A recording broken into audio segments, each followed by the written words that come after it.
I'm no hero. That much will become obvious as you listen to my account. In fact, I'm a coward. The type who always takes the easiest path. Left to my own devices, I would never reach my full potential. In all honesty, I'm an average guy with a dull life. But the story I'm going to tell you almost defies belief. I don't know why this happened to me, why I was chosen, or is it all random? My enigmatic guide and benefactor offered me a few answers. I often wonder why I walked out the other side, when so many others remain trapped in that hellscape for all eternity. It's safe to say that I suffer from survivor's guilt. Perhaps a medical professional could help me work through these negative thoughts. But how would I explain my horrific experiences within the supernatural realm? So, in desperation, I'll share my story here, in the hope of finding some empathy or understanding from those with an open mind. My story begins like so many others you've heard. I was down on my luck, unemployed and behind on my rent. In my desperation, I trawled through the help wanted pages, finding little which didn't require experience or qualifications that I don't possess. My attention was drawn to an obscure ad in our local paper. You know the type. No details or company name, only a postal address and the offer of a suspiciously large remuneration for completing an unspecified job. I know what you're thinking, and you'd be right. I should have known it was too good to be true. The red flags were so obvious, and deep down I did realize it was a risk. But I was in a bad place and at my wit's end. The address in the advertisement was located in a rundown part of town, and my internet searches brought up no results. I figured I'd go down there, and if it seemed fishy, I'd get the hell out. No harm done. How dumb was I? My bus journey was not eventful, as was the half-hour walk I made across the dilapidated business park full of derelict office blocks and empty cul-de-sacs. I'll confess that my anxiety levels rose as I approached my apparent location, double-checking the address to make sure I had the right place. The building looked closer to an abandoned fortress than an office block, built from gray concrete in the brutalist style. I glanced upwards in awe to discover that the building didn't have a single visible window. I'd never seen anything like it. A structure so bleak and unimaginative, but at the same time, oddly foreboding. There was no company signage or any indication of what was located there, other than a small entrance with darkened windows and a faded street number hanging above it. This was it. The address from the ad. I felt a cold chill run through me as I gazed upon that darkened doorway.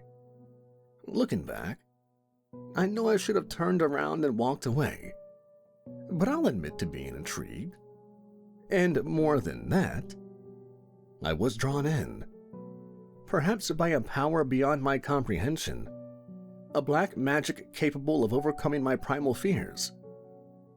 I walked forward slowly, pushing through the tinted swing doors and entering.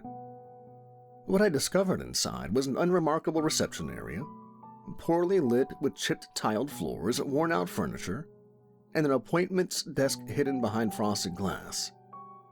After all the anticipation, this underwhelming little room was something of a disappointment.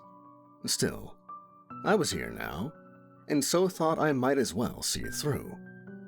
The reception area was abandoned, and so I approached the desk, gently tapping on the frosted glass in the hope of gaining somebody's attention.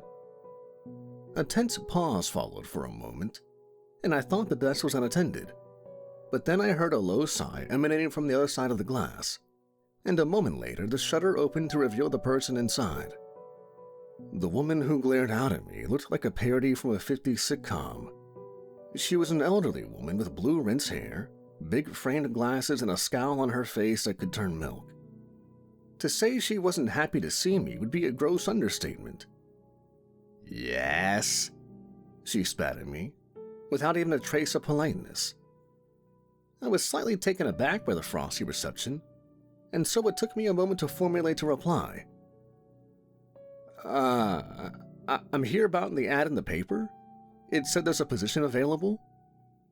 The receptionist sighed loudly and rolled her eyes before turning back to her computer terminal and aggressively typing into her keyboard. "Name?" she demanded, without looking up from the screen. "John Smith," I replied nervously. "Now, just for clarity's sake, my name isn't really John Smith, but I don't wish to reveal my true identity on this forum, and so this rather unimaginative alias will have to do." Her demeanor seemed to change somewhat after hearing my name. I wouldn't say she brightened to me, but she did at least look up from her monitor and meet my eye. "Ah, yes, Mr. Smith, my manager is expecting you." Now I was really confused and more than slightly concerned. Who was her boss, and how the hell could he or she be expecting me? I hadn't phoned ahead or emailed for an appointment because neither was an option. I'd simply turned up at the location unsolicited, so there's no way they could have known I was coming.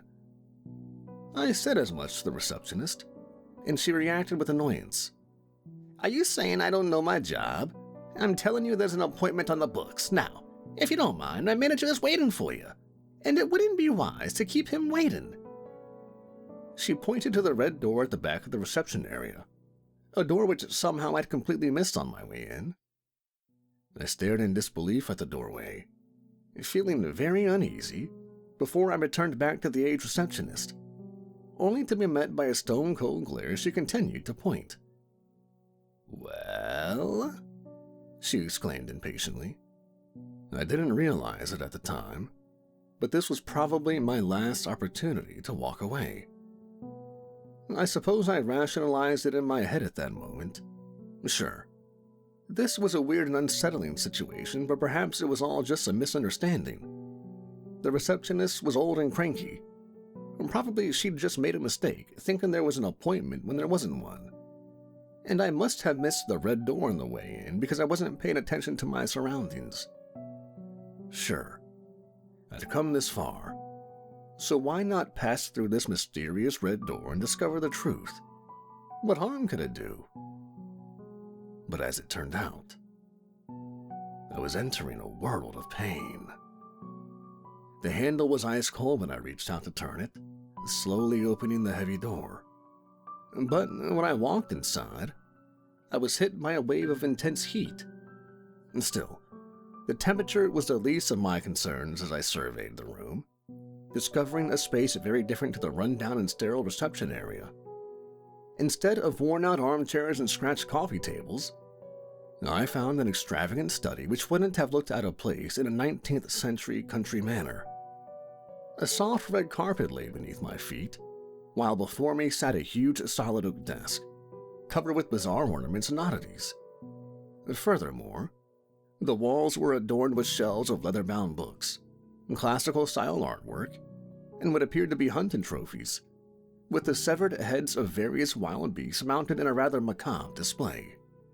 I continued to explore the ample room, soon discovering the roaring open fire in the far corner, from which the intense heat was emanating. As spectacular and awe-inspiring as the room appeared, there was also something oddly unsettling about it. Within a few seconds, I began to feel paranoid, like I was being watched.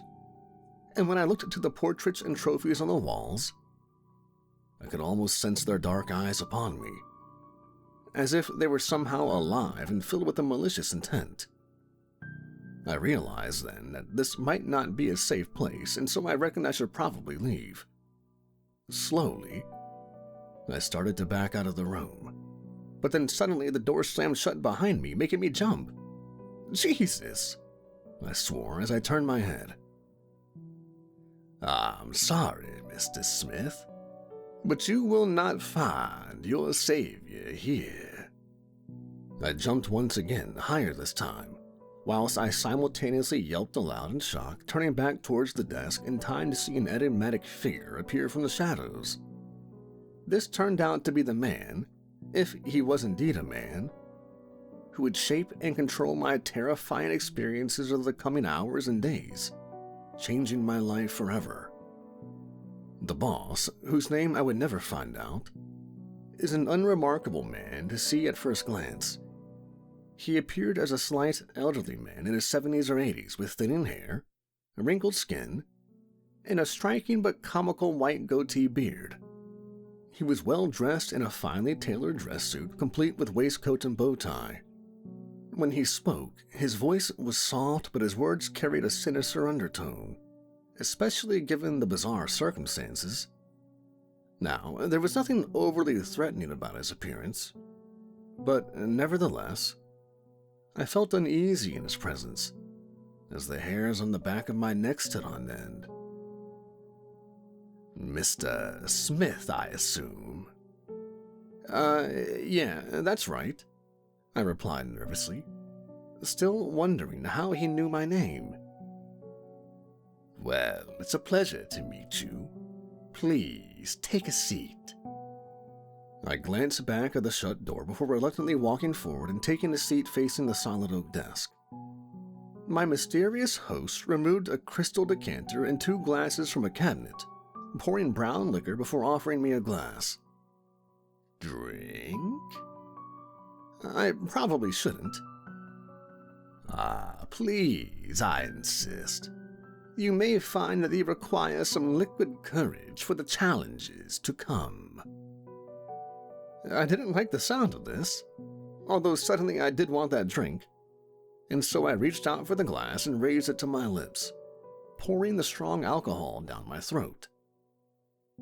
"Now then, Mr. Smith, you've come here in response to our advertisement, of course." "Yeah, I understand there's a job going." The man shook his head in the negative. "A job? No, sir. I'm afraid there has been a misunderstanding. I have a dedicated team in place, and regrettably, there are no permanent positions available. What I do have, however, is an exciting opportunity for a motivated young man such as yourself. A unique challenge which will yield a substantial cash prize upon its completion." By this point, I was annoyed, but also intrigued. I'd come all this way for what seemed like a load of bullshit, but if there was even a chance of getting paid, I needed to hear him out. What do you mean by challenge?" He paused for a moment, looking thoughtful before he gave his answer. "Well, sir, we have a facility here on site. An interesting little place that we call the Labyrinth. The game is simple. You go in, and if you successfully negotiate the maze, you receive your prize." "Oh, you mean like an escape room?" The man looked puzzled, frowning before he replied. "Yeah, it's something like an escape room." His explanation was far from convincing, and I was now sure that this was total bullshit. I didn't know whether the cash prize was genuine or not, but I decided it wasn't worth the hassle. "Thanks for the offer, sir, but I think I'm going to pass." He clearly wasn't happy at my refusal. Although his smile didn't falter, I could see the simmering anger behind his eyes. "I'm afraid it's already too late to turn back, Mr. Smith." Now it was my turn to get angry. Who the hell did this guy think he was? I felt like giving him both barrels, but instead I simply stood up and raised my hands defensively. "Look, man, I don't know what this is, but I'm leaving. Thanks for the drink." I stood up and started walking away, but still feeling his hard stare in the back of my head as I marched towards the door. But when I reached the exit, I found the door was still shut, and there was no handle on the inside. I pushed against it with my shoulder, but had no luck. It was at this point that I began to panic. When I turned around, I was shocked to discover the old man standing directly behind me. his eyes upon me and his expression cold and emotionless. "You need to let me out of here," I exclaimed. He didn't answer. Then I placed my shaking hand into my pocket to withdraw my cell phone. "Do I need to call the cops?" "Those things won't work in here." I looked at the screen and saw that he was right. I had no signal. Shit. And suddenly I saw red as I reached out and roughly grabbed the man by his jacket. "Listen, old-timer, I don't know what game you're playing, but you need to let me out of here right now or I'll kick your ass." What happened next is still something of a blur in my memory. In an instant, the man before me was no longer frail and elderly. Instead, he transformed into something monstrous. A towering figure who stood over me, his eyes intense and filled with a murderous rage. With impossible strength, he tossed me across the room like I was nothing but a rag doll. My body crashed down hard on the floor, the pain shooting through me. I tried to stand, but my attacker was on me in an instant, and pinning me down like a predator would do to its prey. His eyes red with hatred and his teeth exposed as he spat out words of pure malice. "Listen to me, you little shit," he screamed, his face is only inches from my own. "This is my fucking house, and you'll follow my rules. You made a choice in coming here today, and now you want to back out? Not a fucking chance. You run away from every challenge in your life, but no longer. You'll enter the labyrinth and face your demons, or otherwise I'll rip you to shreds with my bare hands. Do you understand me, Mr. Smith?" I gulped, looking into his predatory eyes, and knew that he was serious. My whole body shook, and I struggled to speak through my quaking lips. Okay," I spluttered. My attacker smiled as he climbed off of me, instantly releasing me from his icy grip and returning to his harmless old man persona, even offering his hand to me to help me back to my feet. "Well, Mr. Smith, I'm glad all that unpleasantness is behind us. Now, shall we proceed?" He pointed towards a jet black door at the back of the room. A door I was certain hadn't been there a moment before. I dreaded to think what horrors lay behind it, but I knew I had no choice but to go forwards. I just hoped there would be a chance for escape or to seek help. My legs were still shaking as I followed my captor towards the ominous doorway, watching carefully as he opened it and motioned for me to enter. I didn't know what to expect once I passed through that black door, but I knew it wouldn't be good. I was, however, confused to find myself led through a mundane office space, with rows of workers sitting in cubicles and diligently typing away at computers. "My dedicated administrative team," the boss explained. "We had some issues with discipline in the past, but thankfully we've all moved on."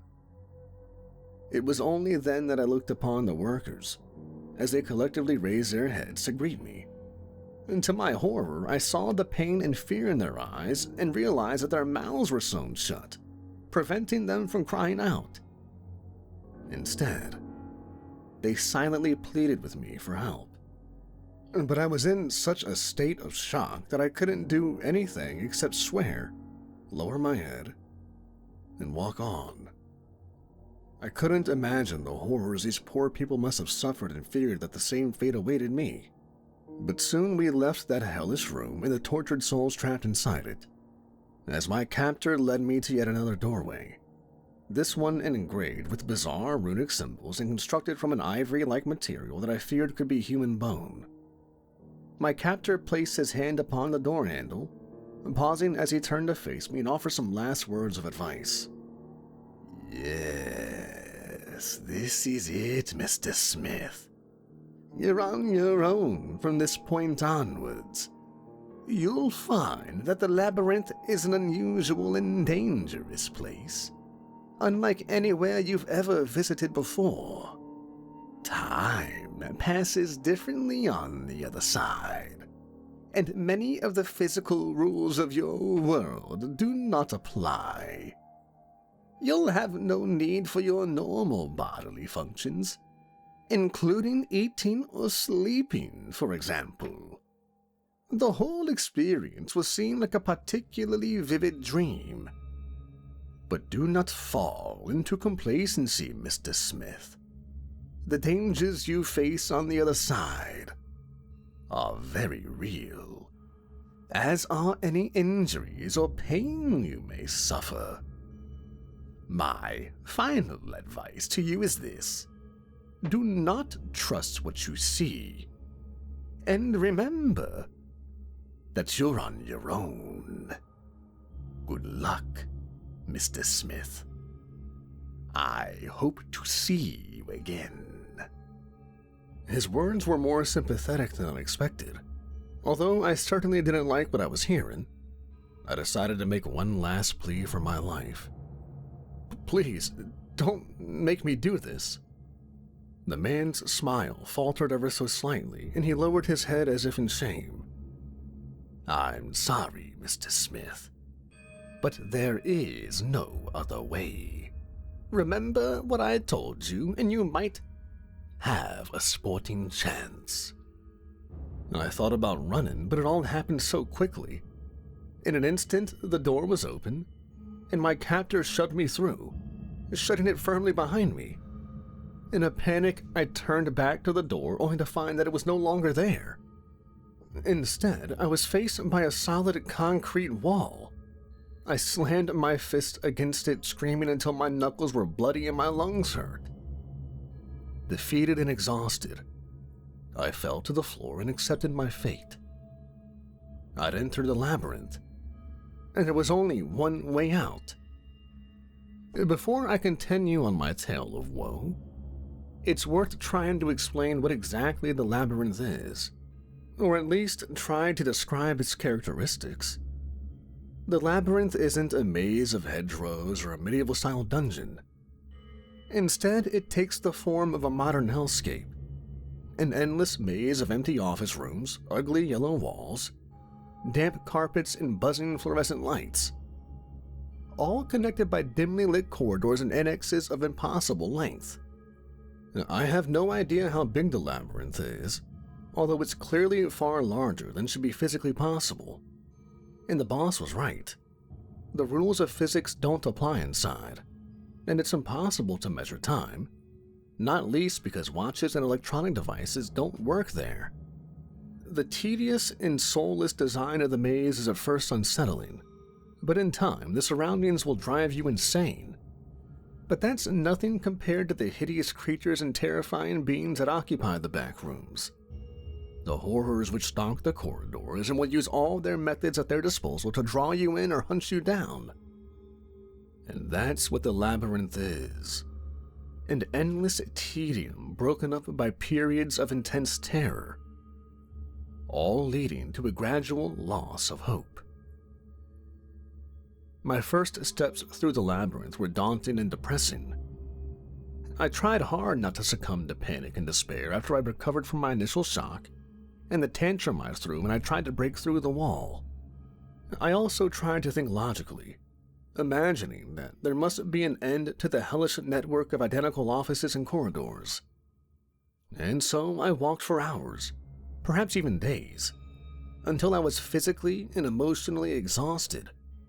My feet ached, and my retinas burned due to the constant glare of the light. There was literally no end to it, nor was there any discernible pattern or logical layout. Every room, every annex and corridor were identical to the last, and I had no means of marking my path with no breadcrumbs to drop. The labyrinth has a way of disorienting you, and so it's nearly impossible to tell whether you've been in a room before or not. For all I knew, I could have been walking in circles all that time, only to arrive back in that first room. And the boss was right. Normal rules don't apply inside the labyrinth. There's no way to keep track of time, and my normal physical needs didn't apply. I didn't eat, drink, or sleep the whole time I was there. Not sleeping was the worst part. I got so tired but had no respite. I could still feel pain, though. Sores on my feet from the walking, bruises on my fists from banging on walls, and an endless throbbing migraine caused by the glaring lights and constant electric buzzing. Those first hours and days were hellish and draining, but this was nothing compared to what came next. At first, I assumed I was on my own inside the labyrinth, and that was a hell in and of itself. The isolation and the loneliness. But that was before I encountered the monsters who called the labyrinth home. It would be some time before I saw anything or had any definitive proof of their existence. What I heard were disembodied voices from the far distant rooms and unexplained scratching noises from behind the walls. The sounds were unsettling and often frightening, but I could never tell whether they were genuine or not. I began to think I was going insane, and these bizarre sounds were the product of my demented mind. But unfortunately, that turned out to be wishful thinking. I remember the incident when I first met her. I'd been walking aimlessly for what seemed like hours until I finally collapsed against the wall in exhaustion. I can't say whether it was morning or night, and frankly, I didn't care. In that bleak moment, I seriously considered ending my own life. But I couldn't think of any practical method of doing it, and doubted whether it would stick me in this twisted realm for eternity. Even so, I'd reached rock bottom and didn't think I could go on. But the thing about the labyrinth is this: it will always find a new way of screwing with you, and right then something happened which was completely unprecedented. I recall hearing a cracking sound from the ceiling above me, and so I looked up in time to see the fluorescent strip lights flicker, and then go out completely, plunging the corridor into total darkness. "What the hell?" I said in frustration, as the fear pulsated through me. Now, this was darkness unlike anything I'd ever experienced before. So dark that I couldn't see my own hand when I waved it in front of my face. There was no light anywhere, and as far as I knew, the power was down throughout the entire labyrinth. I hoped the outage would only be temporary, but after waiting for what seemed like an eternity, I realized the lights weren't coming back on. I was wondering what the hell I would do next when the situation escalated. Suddenly the banging started, a constant drumming on the walls, louder than any of the phantom noises I'd previously heard. I jumped up, now in a state of complete panic. Without the benefit of sight, I tried to focus on the awful din to determine where the noise was coming from. But the banging was all around, drowning me in a terrifying symphony of chaos. And then I heard the screaming, a banshee's wail that echoed through the corridors, soon filling the small, darkened room where I cowered. I felt a cold chill and struggled to breathe, desperately feeling the wall as I tried to escape in the pitch black. But suddenly it wasn't dark anymore. Not entirely, at least. I looked ahead and was horrified to see a pair of blood-red orbs emerging from the darkness, demonic eyes staring right at me. And then another pair appeared, and another, until I found myself the target of 24 crimson eyes, all filled with malice and murderous intent. I couldn't see the creatures behind those eyes, but felt sure that they were pure evil and meant to do me harm. The screaming started over again, so loud and piercing that I needed to cover my eyes in a vain attempt to drown it out. Those hellish eyes were focused upon me and coming closer. Realizing I was in mortal danger, I panicked and started to run, sprinting in the dark even though I had nowhere to go. The beast or beasts pursuing me cried in unison, tearing down the corridor. I could smell its foul stench and feel its breath on the back of my neck. And then I hit a brick wall, literally. The pain shot through my body as I fell heavily to the floor, losing consciousness as the screaming continued to ring in my ears. By all rights, I shouldn't have woken up. But I did some indeterminable time later, and once again the labyrinth had a surprise in store for me. When I came to, my head was still throbbing, but I soon noticed the screaming had stopped and the lights were back on. The unidentified monster was nowhere to be seen, but I wasn't alone. The girl looking down upon me had soft, compassionate eyes and a kind smile. Her hair was long and dark, her skin the color of milk, and she wore tight blue jeans and a stylish leather jacket. I think I was attracted to her immediately, although perhaps my feelings were due to the tense situation. It had been some time since I last saw another human being, and after all I'd been through, this young lady seemed like my guardian angel. "Hey there, how are you feeling?" she asked softly. Okay, I think," I replied groggily. "My head still hurts. How long was I out?" "Not long," she replied. "The Labyrinth doesn't let you rest for any length of time. My name's Mary, by the way." "Hi, Mary. I'm John," I responded, still not really understanding what was going on. "How did you get here?" I inquired. Mary shrugged her shoulders. "The same way you did, I guess. The vague job advert, the creepy guy in the suit offering a big cash prize if you find your way out. Sound familiar?" "Yeah. I'm sorry, I didn't realize there was anyone else in here." "There are a few of us about. Although this place is so big you could wander around forever without seeing another living soul. It was pure chance I found you when I did." I nodded my head, suddenly remembering the terror I'd experienced only moments before. There was something chasing me in the dark, a creature with so many eyes. Mary's mood darkened. I saw the fear in her eyes as she muttered her reply. "It's gone for now, but the beast will be back. Once it gets your scent, it won't stop hunting you." My heart sank as a new fear overtook me, and the sense of hopelessness hit me hard. My lips trembled, so I asked my next question. "So, what the hell do we do?" She scoffed before replying. "We keep on moving, that's what. Keep on running the maze and never lose hope that we can escape." Her bravery was impressive, but I remained skeptical. "Do you really think there's a way out?" I asked. I saw the spark of defiance in Mary's eyes as she spoke. "I know there is, and I'll do whatever it takes." I couldn't argue with this, and so I went with her. I don't know how long we walked together through those seemingly endless corridors and carpeted rooms, but it seemed like an eternity. We grew close during that time, or so I thought. I did feel a connection to Mary, and I trusted her, thinking of the young woman as my savior.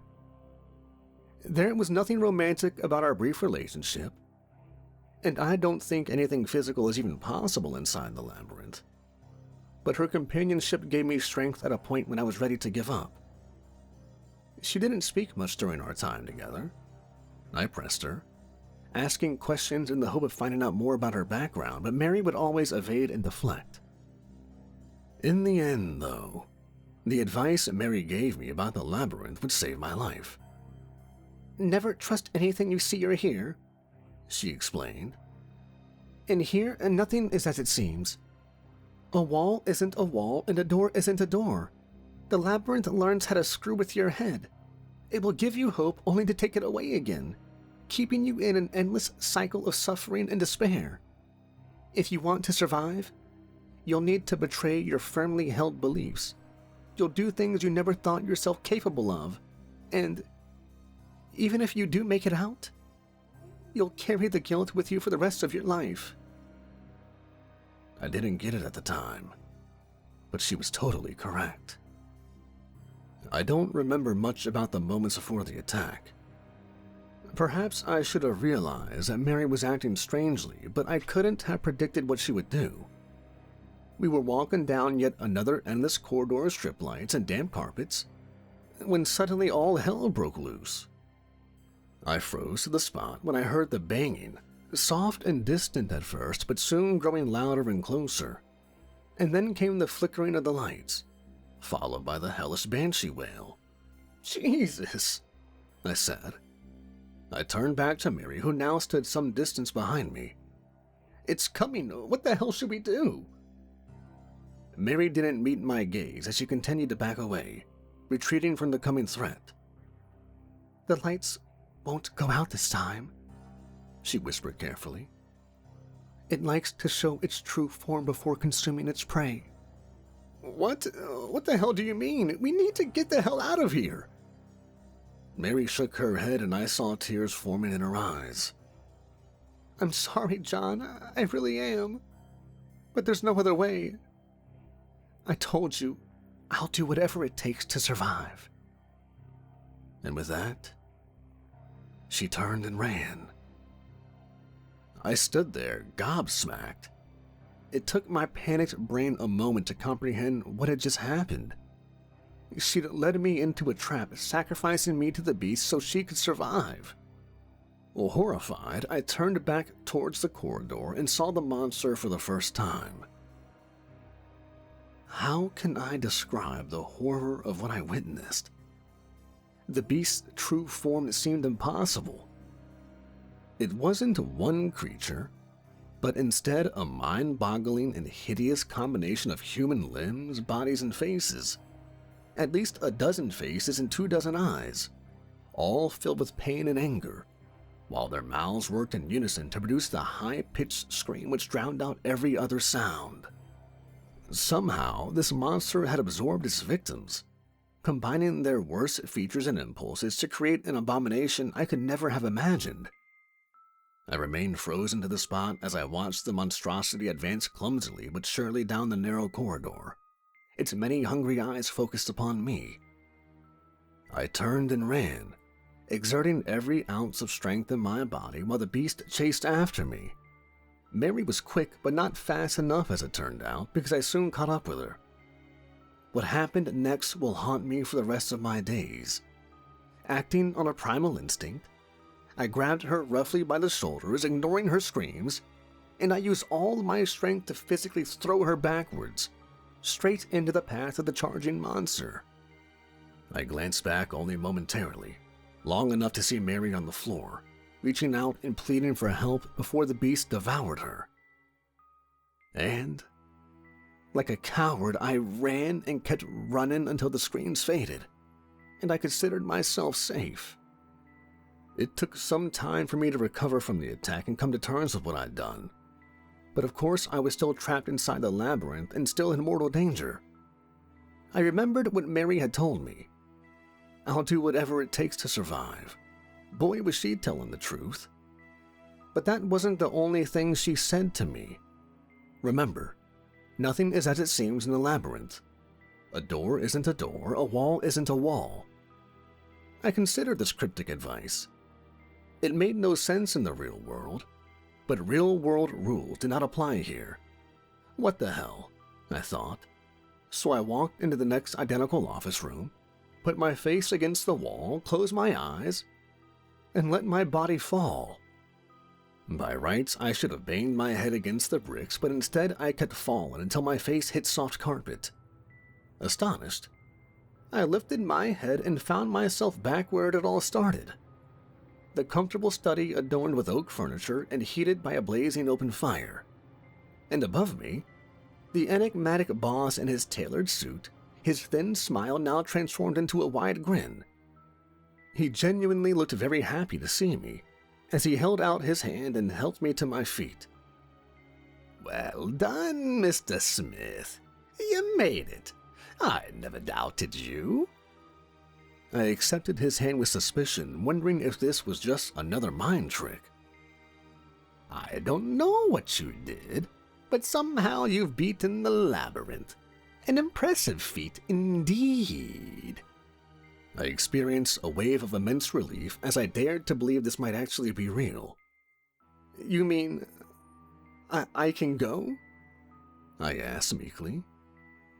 "Of course you can. I am a man of my word after all. Oh, I almost forgot. With that, he walked back to his desk and pulled out a briefcase. There's still the matter of your compensation. He popped open the case to reveal stacks of crisp green bills.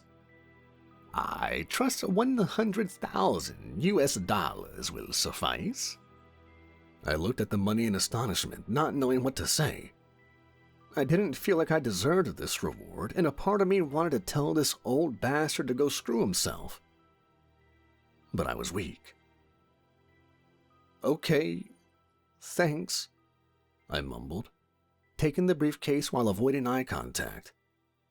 The old man insisted on shaking my hand nevertheless, continuing to smile as he led me to the door. Congratulations again, Mr. Smith, and good luck. And so, that's it. My story, for what it's worth. The money allowed me to pay off my debts and achieve some degree of financial security. But the horrors I witnessed in the labyrinth continue to haunt my nightmares. And I don't think I'll ever recover from what I suffered in that hellish maze. I still carry the guilt with me, knowing that I sacrificed Mary's life to save my own skin. But it's her words that stick with me. To survive, you'll do things you never thought yourself capable of, and you'll carry it with you for the rest of your life. Once again, she was right. I'm glad to be out and really do have a new appreciation for life. But what I did to survive has changed me, and the nightmares of that beast will never end. Because now Mary is a part of its monstrous form, doomed to crash around the labyrinth for all of eternity. My final advice to you is not to fall into the same trap. If you see a mysterious advertisement online or in the back pages of your local paper that seems too good to be true, don't answer it. Believe me, it isn't worth it. I was lucky, but the chances are you won't be. So, take care, friends, and stay safe.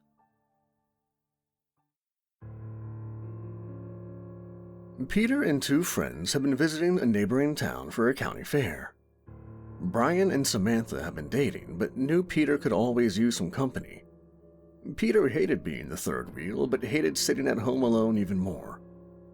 It never took much convincing to get their lonely friend to tag along. It was your typical small-town fair. One big tent in the center for main attractions, a handful of rides circling it, and game or food vendors wedged in between. They all loaded onto a small car that resembled a scaled-down roller coaster, and within 10 minutes it was over. The group exited, and Samantha suggested funnel cakes at the vendor nearby. Peter wasn't all that hungry, and the couple shared a single cake. So, what are you going to do your senior essay on, Peter? Samantha prodded, as she and Brian walked behind Peter arm in arm. Peter had been struggling with his assignment all semester. Almost everyone knew he had finished, and he was still struggling to find a topic. He had to turn in something amazing to get his grade back up, or he would never make it into the community college, let alone a 4-year school. I still have no idea, but I have to come up with something quick, he replied. Yeah, bud. You only have 2 weeks left, and if you don't turn something in, you're going to be stuck flipping burgers, Brian said with a chuckle. Peter rolled his eyes slightly, even though he knew Brian was right. Brian had rich parents and rarely wanted for anything. Peter knew that his rock star friend would easily make it into some university, even if it meant his parents had to grease the wheels. Samantha wasn't much different in the fact that she had little to worry about. She always had great grades and had already received early acceptance to Columbia. Meanwhile, there was Peter, just trying to graduate high school. Finally, he responded, Well, if either of you two have any good ideas, I'm all ears. Just as the words came from his mouth, they came upon a very brightly colored tent. Just outside the cloth drapery, there was a door sign that read, Madame Michonne the Mystic, Samantha slapped Peter on the shoulder before she spoke. "There you go. Let's see if she can give you the answers you're looking for." Peter didn't really like the idea. He had never believed in any of that kind of hocus pocus, but his two friends pushed him toward the door with a laugh. Before he knew it, they had entered a carpet-strewn parlor. The only chairs were oversized throw pillows arranged around a table just high enough to squat next to, with the cliché crystal ball sitting at the center. Hello?" Brian called out to the empty room. After a few seconds, they could hear someone shuffling from the back of the tent. A tingling could be heard with each step, and as the figure emerged from another veil, the trio noticed that she was shakily carrying a saucer with a tiny cup of tea upon it. Her hair was matted and graying, her face worn with years of traveling with the carnival folk, and her eyes seemed foggy. The purple velvet dress that lay over her frame did little to hide the fact that she was mostly skin and bones. "Ah, welcome," she spoke quietly, but rather enthused. Her voice was slightly raspy, the kind of grating that comes from years of smoking, but gentle. She motioned for the teens to take a seat across from her, and she slowly lowered herself into place. Peter looked at his friends with uncertainty, but they were already taking a seat. He sighed and sat down beside Brian. "So, which of you here is looking for answers?" the lady asked quizzically. Two fingers pointed to Peter before he could even respond. "Of course," the aging lady said with a smile growing on her face. "I had a feeling it was you. I can see a lot of turmoil in you. You have questions, and I think I can answer them." She stopped to sip from her tea and then set it back down on the table. "Let's get started, shall we?" Peter simply nodded, wanting to get this whole show over with. She reached out her hand and asked for his. Peter placed his palm in hers reluctantly, as she turned it over to look at the lines upon it. Her bony index finger traced the lines along his palm and stopped in the center of it before speaking. "Do you see this point here that diverges?" Peter nodded quickly and she continued. "This means you have a choice ahead of you, and depending on your choice, your future has two very different outcomes." Peter tried not to appear to be unimpressed, but her answer seemed so vague. Everyone has to make choices every day that can drastically change their lives. She could tell that her answer left him underwhelmed. "You must make this choice before week's end, but I see you making the wrong one." She frowned. This made Peter's eyes furrow. What did this old hag know anyway? She laughed. "I know a lot more than you might think, little boy." Peter pulled his hand back at the idea of her hearing his thoughts. "I can help you make the right choice."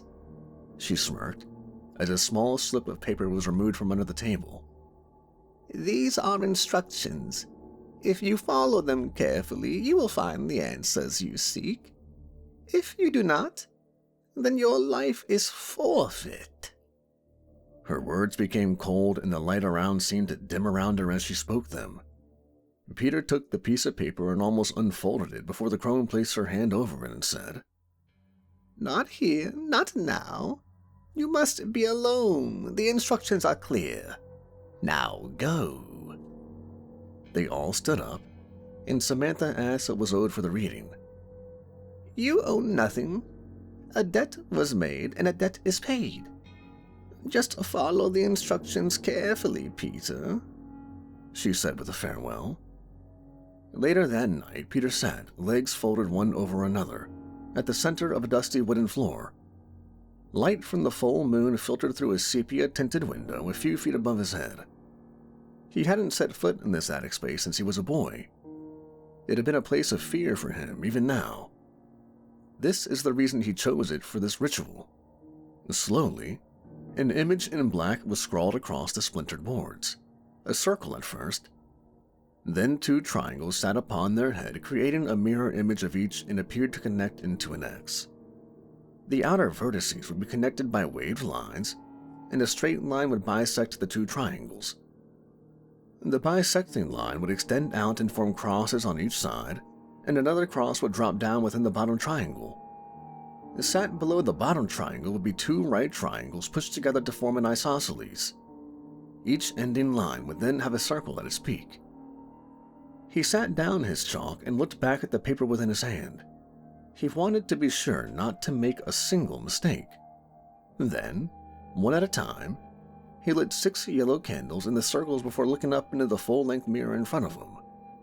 Drawing in a deep breath and placing the slip of paper before him, he prepared to repeat the phrase that it instructed.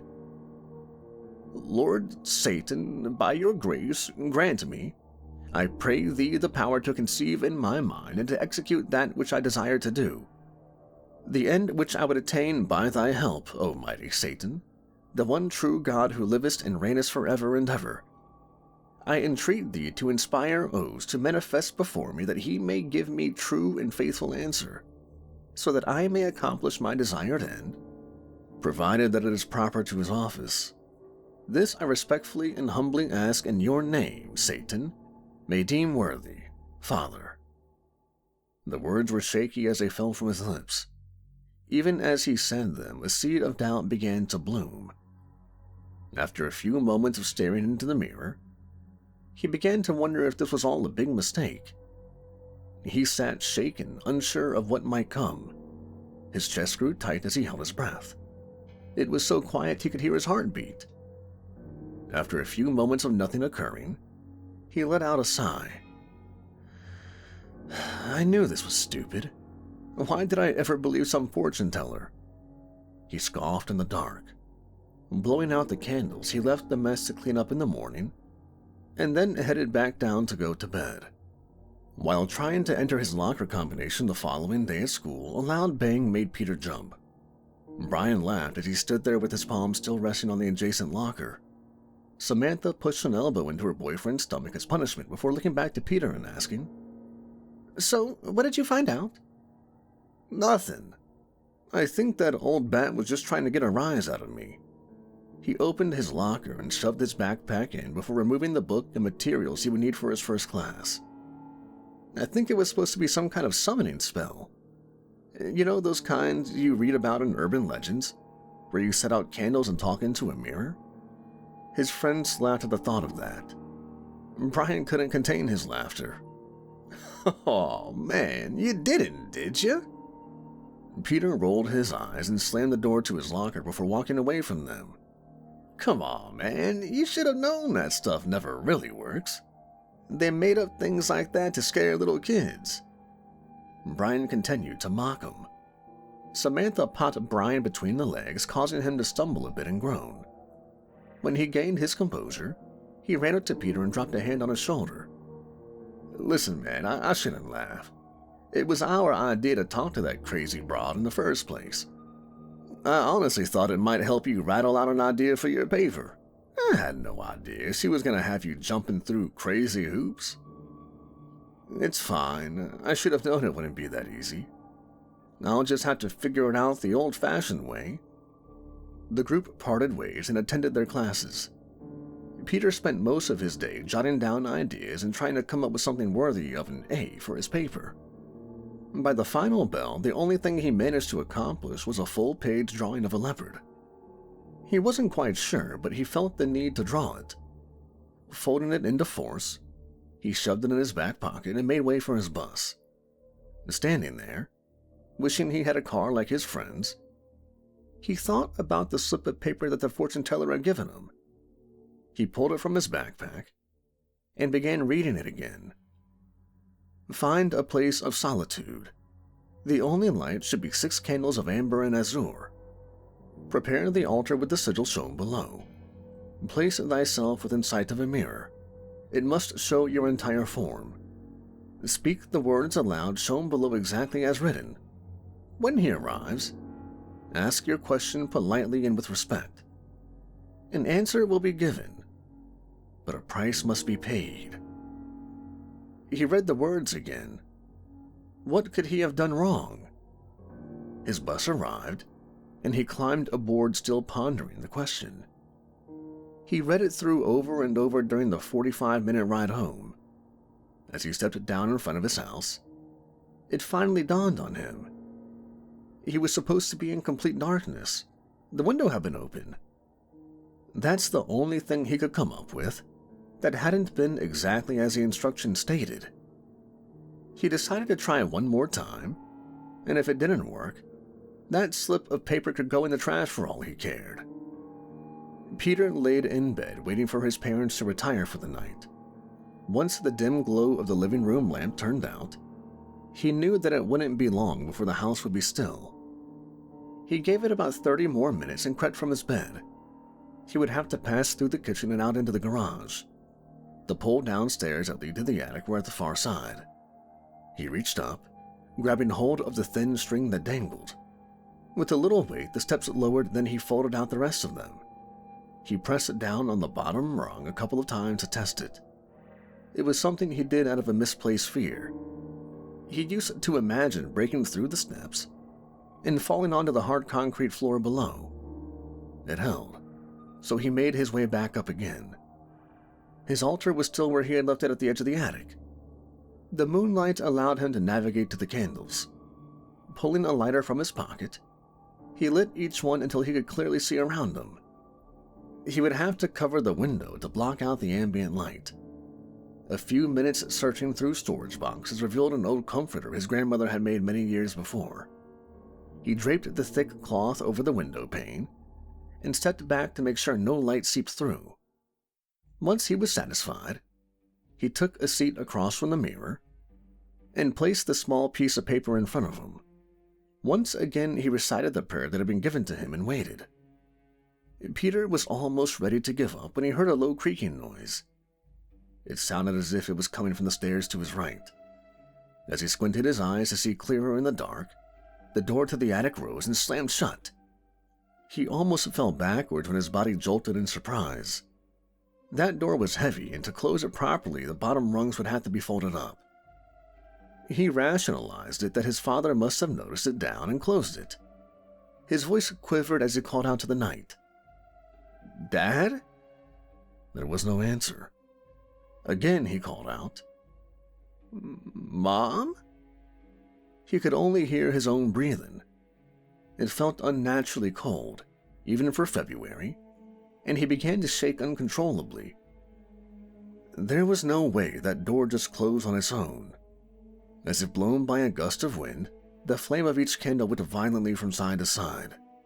Peter slid backwards until his back rested against a wooden trunk. He looked up and noticed he could no longer see his reflection in the mirror or the light from the candles. The silver-backed glass looked more like a pool of black that held no reflection at all. Then, as his terror had almost reached its peak, the flame from the candle was snuffed out, and he was left in darkness. It came with a deep rumble, starting low, and then rising in volume as something drew nearer to him in the emptiness. Then he saw it. 2 round yellow orbs floated about the distance of the mirror. These definitely weren't human. Like a light switch being flicked, the candles came alight once more, and there in the mirror crouched a leopard. It sat watching Peter intently, the tail waving side to side.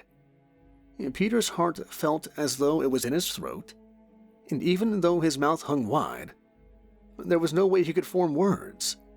The seconds felt like hours, but soon the creature spoke. "What have you summoned me for?" The cat's mouth didn't move. The voice simply manifested within Peter's mind. The sound echoed much like a cry for help in a cavern. "Come now, I am not very patient," it rang again. And Peter truly hadn't expected anything to happen, and his mind scrambled to make sense of what he was hearing and seeing. He knew he had to ask his question. The fortune teller had told him that any error made could be fatal. I can only imagine what would happen if I wasted a demon's time. I respectfully request your guidance." His eyes darted around the room as his mind grasped for words. "I'm in need of your wisdom." The words came slowly through his quivering lips. "Yeah, see, that wasn't so hard now, was it?" The voice rumbled in Peter's mind again as the beast began to ease forward. The front paw pressed outward from the mirror and passed through it like liquid. The black pulled back from the fur and returned to the wooden frame. It continued forward until the entire creature stood right in front of Peter. The form darkened until the spots were unmistakable from the rest of its fur. Eventually, the form resembled a shadow with glowing yellow eyes. Then it began to move and reshape itself. What was once the outline of a jungle cat rose higher to stand on 2 feet. The color reclaimed the form, and once the transformation had been complete, it resembled a half-man, half-leopard chimera. The eyes still glowed that unnatural yellow, and now the face wore a smile. Peter's mind was screaming for him to run, but his body was firmly against it. He had never felt true terror as he felt just now. He had called out to the darkness and had answered. Now, he must make a deal with the demon. It spoke again. "What exactly is it that you require, human?" The question caused Peter to snap back into the reality he was now facing. "My entire future hinges on my final grade in high school. You see, there's this paper I have to write that accounts for most of my final grade. If I don't get a very high score, then I won't be able to attend college without remedial courses." As he spoke, Peter began to feel foolish for summoning a demon for something he should have prepared for long before now. This was all his fault, but hopefully the price he would need to pay for Ose's help wouldn't be too great. The dark form almost laughed as he said, "Is that all?" It began to pace around the attic for a moment, then stopped by Peter's side. Then, bending down, a human-like hand that was still covered in fur landed firmly on the boy's shoulder. "You understand that there is a price for my help, correct?" Peter simply nodded in acknowledgement. "Good. Then you know how this works. I will help you, and you give me something I desire," it said, as it stood back up and clapped its clawed fingers together. And Peter quivered. The whole room felt as though it wasn't even on Earth anymore. He felt as though it was simply himself and the demon. He was certain that if he called out for his parents, that they wouldn't hear him. He finally managed the courage to ask the one question that would make all the difference. "What's the price?" It bended down to eye level with Peter. "Well, usually I just ask for you to send me more business. It gets boring down there, you know. I help you, and you send me someone else to help. That sound fair?" And Peter thought for a moment. That couldn't be it. That was too easy, and what did he truly benefit in that? There just had to be some sort of catch.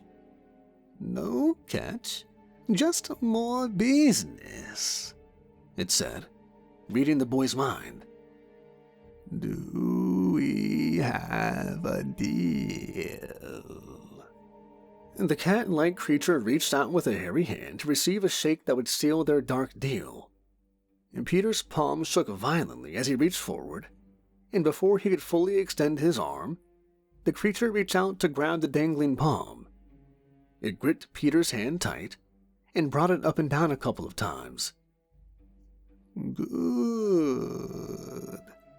Now that we have that out of the way, let's get you that grade."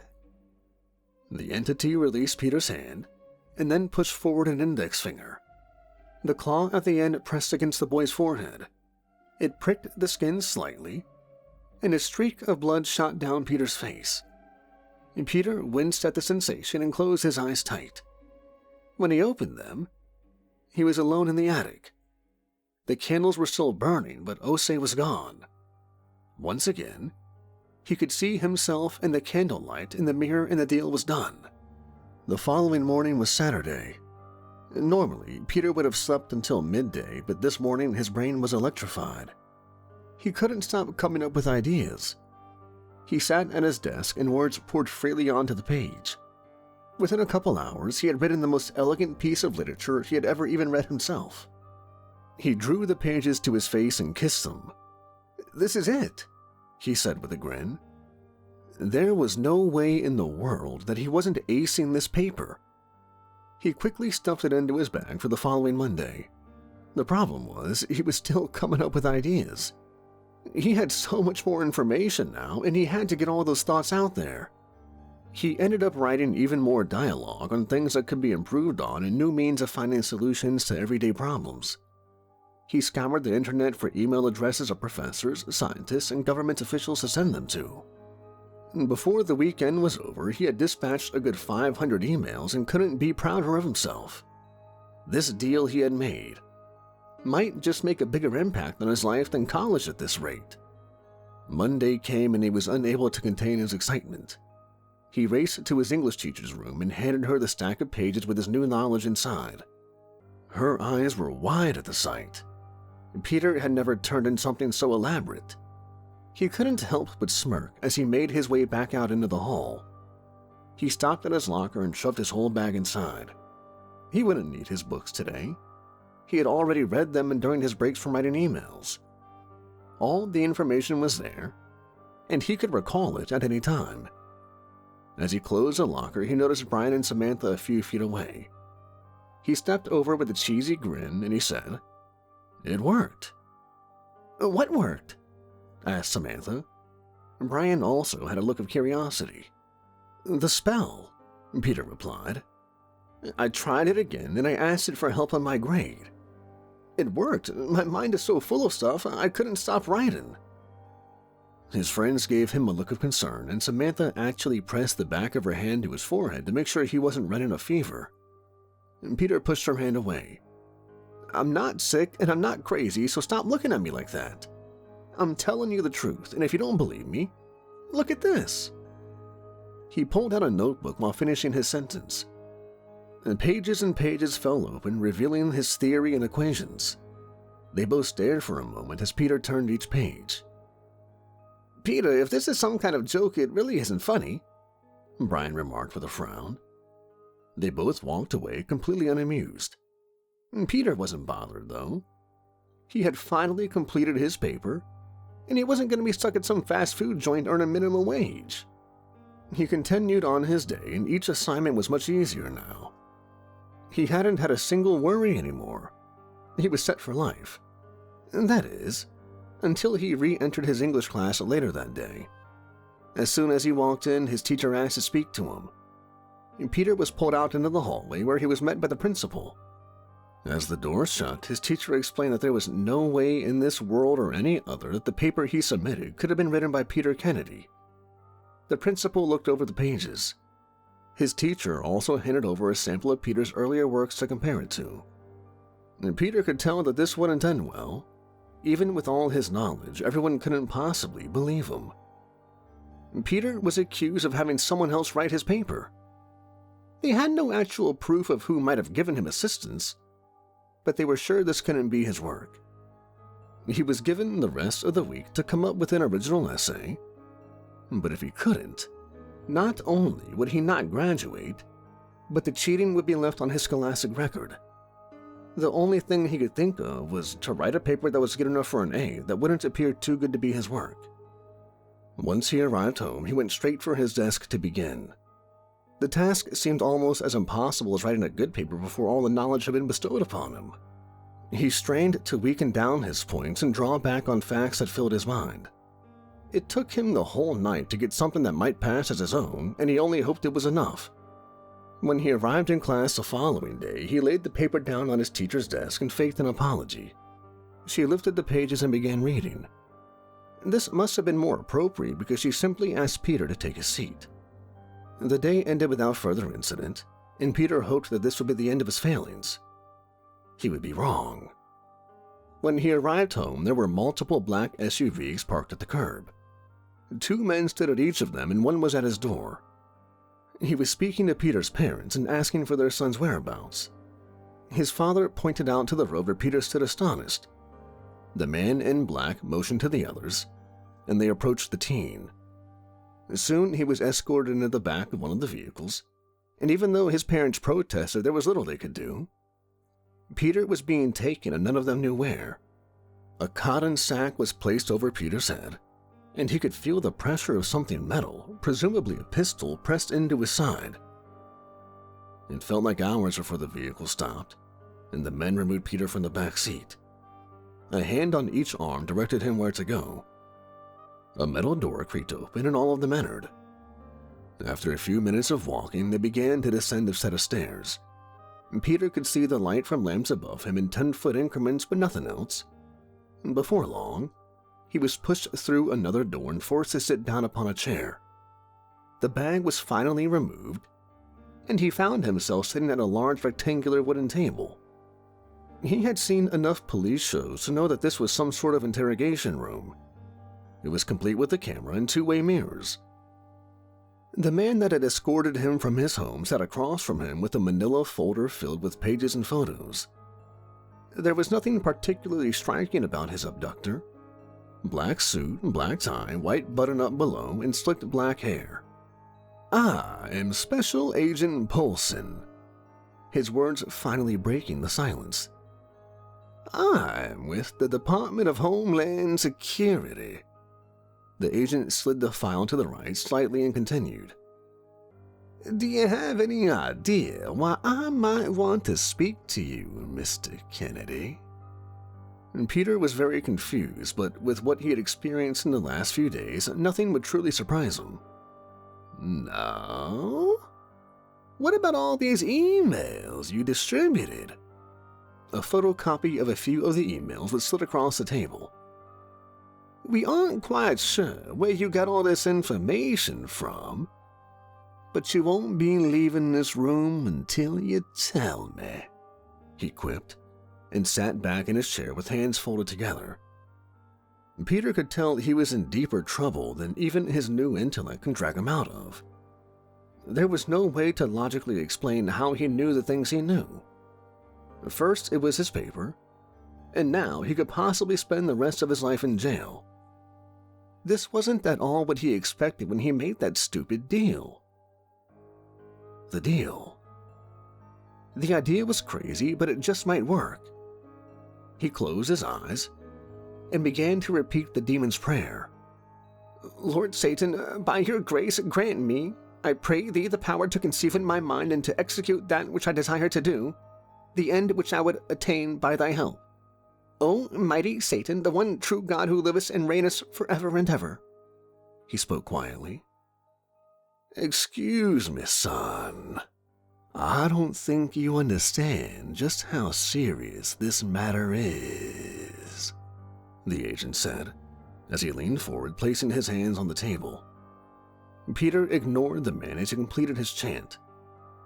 "I entreat thee to inspire Osei to manifest before me that he may give me true and faithful answer, so that I may accomplish my desired end, provided that it is proper to his office. This I respectfully and humbly ask in your name, Lord Satan may deem me worthy. Father." The room went dark. The air became frigid and everything came to a halt. The agent before him stood motionless as if someone had hit the pause button on time. Then, from the mirrored glass behind Peter came the demon again.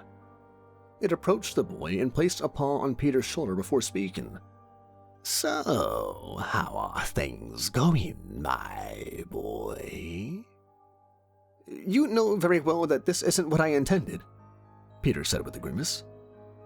"At this rate, I'll be lucky to live a free life, let alone ever see college." Peter stood up and waved his hands around the room and yelled, "Do you see where your help has landed me?" He barely finished his sentence before Osei shoved him back down in the chair. "Now listen here. You should watch your tone when speaking to me. I gave you exactly what you asked for. It isn't my fault in the slightest that you misuse the gift I gave you? Osei growled and lowered those yellow eyes to Peter's face. Besides, you still owe me, my boy. I arrived hoping you were ready to pay, but it seems you only want to complain. The clawed finger poked at Peter again. Wait, no, Peter stumbled with his words. Osei was his only way out of this mess, but he would have to convince the thing that it was in his best interest. Actually, I did call to repay you. Not just one person, but several. I'm sure there are plenty of people here who would love to make a deal with you. The words came out as a plan began to form. I like your style, kid. But they have to come to me themselves. We can't just go roaming the halls up offering my services to everybody we meet, the cat-like creature said. No, we won't need to do that at all. You just be ready, because here, very shortly, you'll have plenty of people to speak with. Osei rubbed his chin as he contemplated the idea, then agreed. There is just one thing, though. If I bring you more than one, I should get something in return as well. Peter felt a deep, bellowing laugh ring in his head.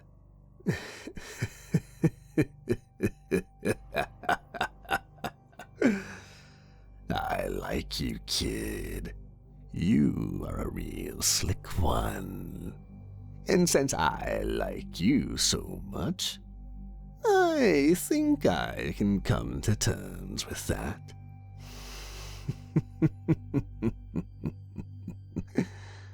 What else would you wish of me?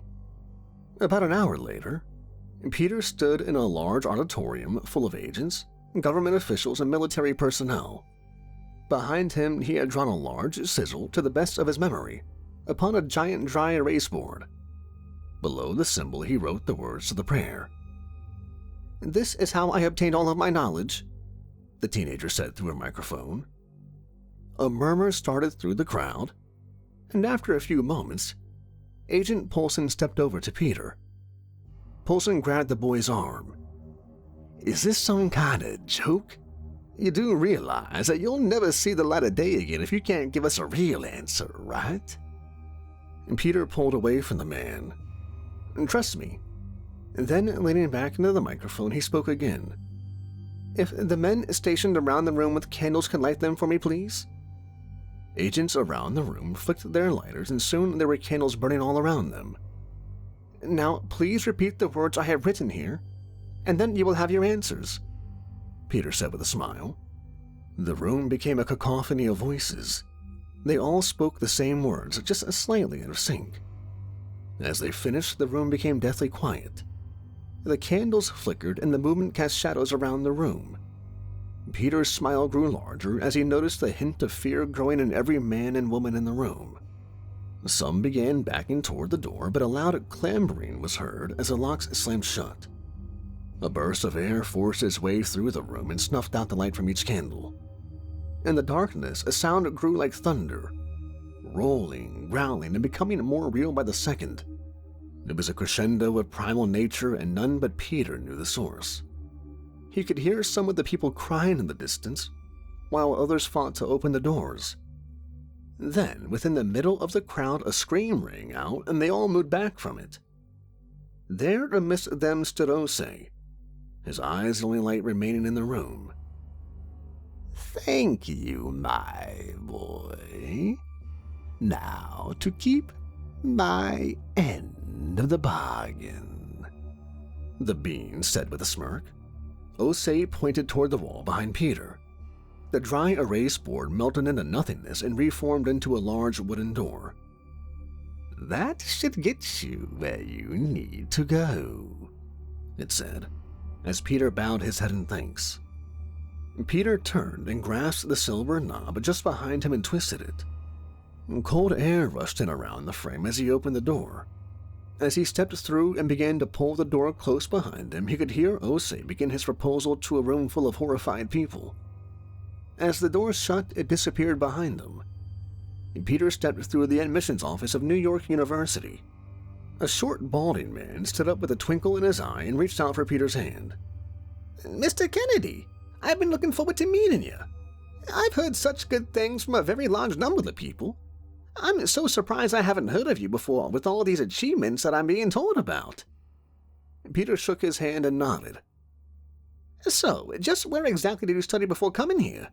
You must have had an extensive academic background," the simple admissions officer said. "Not really," Peter gave a shy response. "Ah, come now. With all these studies that have been sparked from your research, you had to learn it all somewhere." The man's voice became excited. "Well, if you really want to know where I got all my answers, I could show you," said Peter, with a smirk forming on his face.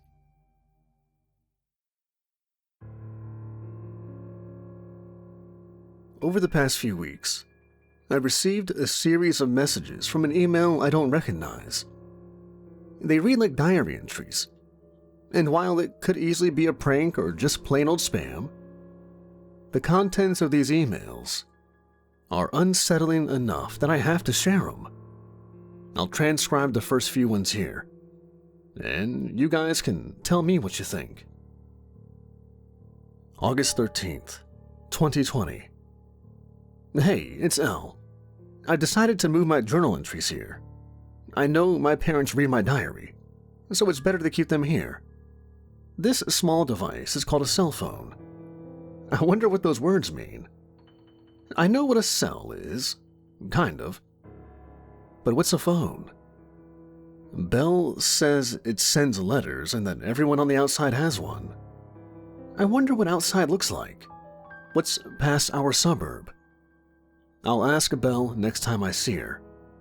It's been 3 whole days since she's returned, but I haven't had much time with her. Hopefully, I can get some answers soon. August 14th, 2020. I didn't get to see Belle today. She wasn't at church, and since it's a day of confinement, we had to stay home after service. I still got to talk to her using the cell phone. I figured out how to send letters. I'm still figuring out a few other things.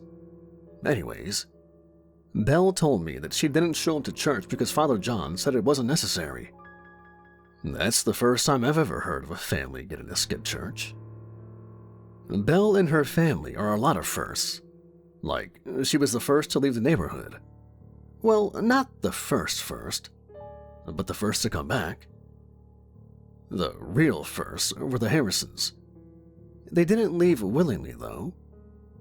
I was 8 or 9 when a crowd of the neighborhood men escorted Mrs. Harrison and her children, Kim and Callie, to the southern exit. Yeah, that one on Nightshade Lane. She and her kids just stood a few feet from the exit, looking back at the crowd, asking with her eyes if she really had to leave. When the mob grew impatient, they started pushing them towards the street beyond Nightshade Lane. That's when the Harrisons started crying, Mrs. Harrison in particular begging to stay in between sobs. That's when the crowd started dragging the Harrisons, dad amongst them, face full of rage. I pressed myself into my mom's dress, not wanting to see. I heard the sound of the Harrisons' cries growing fainter and fainter as they went further from the neighborhood. I think they were dragged away by force. But by who, I still don't know. Because when I finally looked, everyone was still there, but the Harrisons. Mr. Harrison had hung himself the day before, so he was buried with the rest of the dead in the woods behind the church. In the following days, I heard the adults talking to each other in hushed voices saying that they shouldn't have made Father John angry. If only they hadn't disobeyed him, then they could have stayed. To this day, the Harrisons haven't come back, and I still don't know what they did to make Father John and the adults so angry. The event only brings into question how Belle and her family got permission to leave and return. I was terrified of reliving what happened to the Harrisons, but Belle assured me that it was only temporary. A vacation. Belle was gone for a month. 4 weeks straight of worry before the news of her return eased my fears. We didn't get the chance to talk much, but she slipped this cell phone into my hand when our parents weren't looking and said to keep it hidden. Through it, she sent me a letter today, asking me to round up the gang and meet her in the woods tomorrow. I won't lie. A tight wad of churning anxiety has settled in my stomach in anticipation of our meeting. August 15th, 2020. More questions than answers. That's all I got from our rendezvous at the woods. I brought everyone there, Caden, Colt, and Juniper. Belle wasn't at the tree line where I expected, so we went deeper into the forest towards the western exit. Belle liked the exit because it was mysterious, and the smell of burning cedar wafted in from the other side. The woods also gave us good cover, so it was the closest we had ever gotten to one of the 4 exits. You can see large trees and the roofs of distant houses beyond.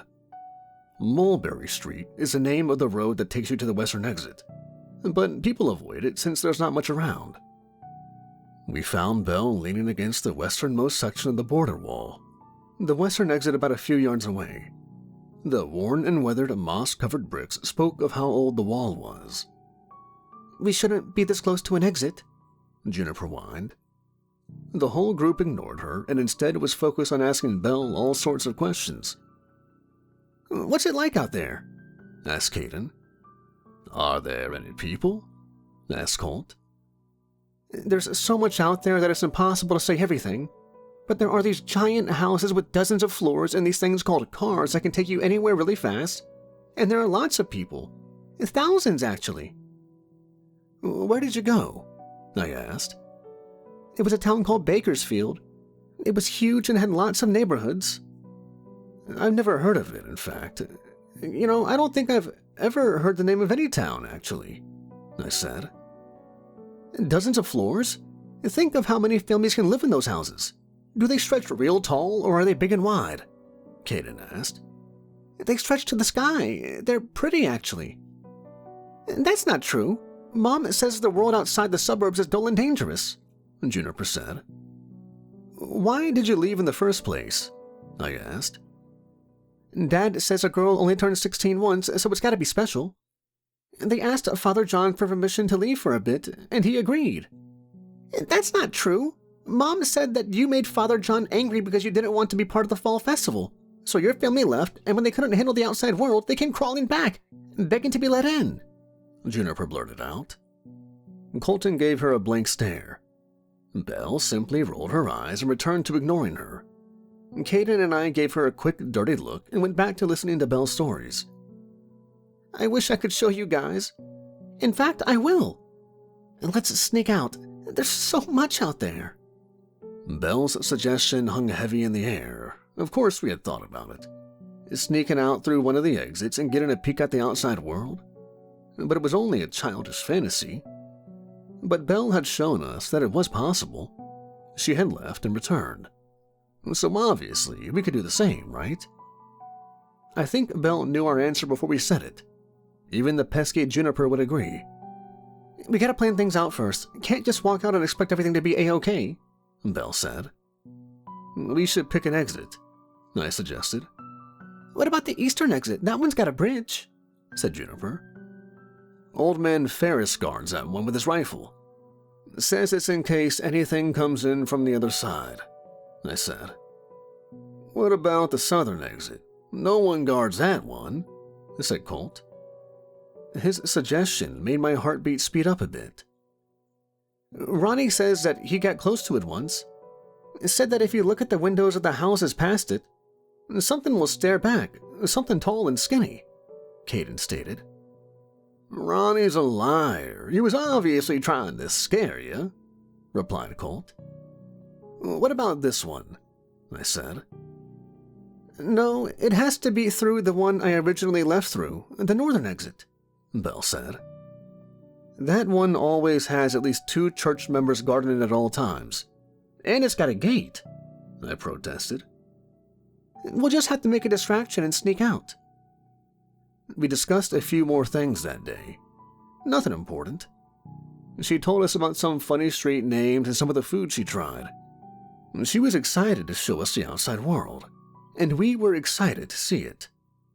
The others left after an hour or two, but Bella and I stayed in the forest much longer. She showed me how to use my phone better. She told me to keep the battery fully charged so that I'd still be able to use it on days without electricity. Belle told me how much she appreciated me as a friend. She told me of her crush on Colt and how she wanted to ask him out. I didn't tell her that I was crushing on him too. I knew that I wouldn't stand a chance against her. It soured my day, and I made up an excuse to go home. Before I left, she told me that she'd message me tomorrow to meet her here again. I wanted to say something else to ease a nearly imperceptible line that had fallen between us. I chose to only say goodbye. Am I an awful friend for feeling jealous? I mean, I'm sure most of our group had a crush on Colt. Juniper too. He was tall and handsome and stoic and mysterious. Maybe Belle and I always liked mysterious. I don't know. I won't worry about it. What I'm excited about is finally seeing the outside world. It's like a cardinal sin to even talk about leaving, but to actually do it? That would be unforgivable to adult eyes. August 16th, 2020. I found Belle. She sent me a letter this morning asking me to meet her in the woods at noon. I set out to our usual spot and found her. She sat against an old redwood, blood pooling around the chamomile print skirt she had gotten for her birthday. August 20th, 2020. It's been a few days. I just needed time to think, clear my head. Belle's funeral was yesterday. She was buried in the same woods where Mr. Harrison and the rest of the dead were. There's never been a killing in this neighborhood. That was something that happened in other neighborhoods, ones far away from here. Murder? That was an impossibility once. Now the adults, no. The whole community is terrified. Strict curfews, never letting loved ones out of sight. People hardly go out anymore. It's as if overnight, this place transitioned from a safe haven into something dangerous. A place where a lurking presence stalks the streets.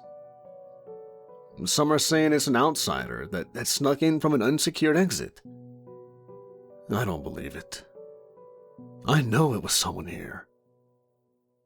When I had found Belle, she had been holding something close to her chest.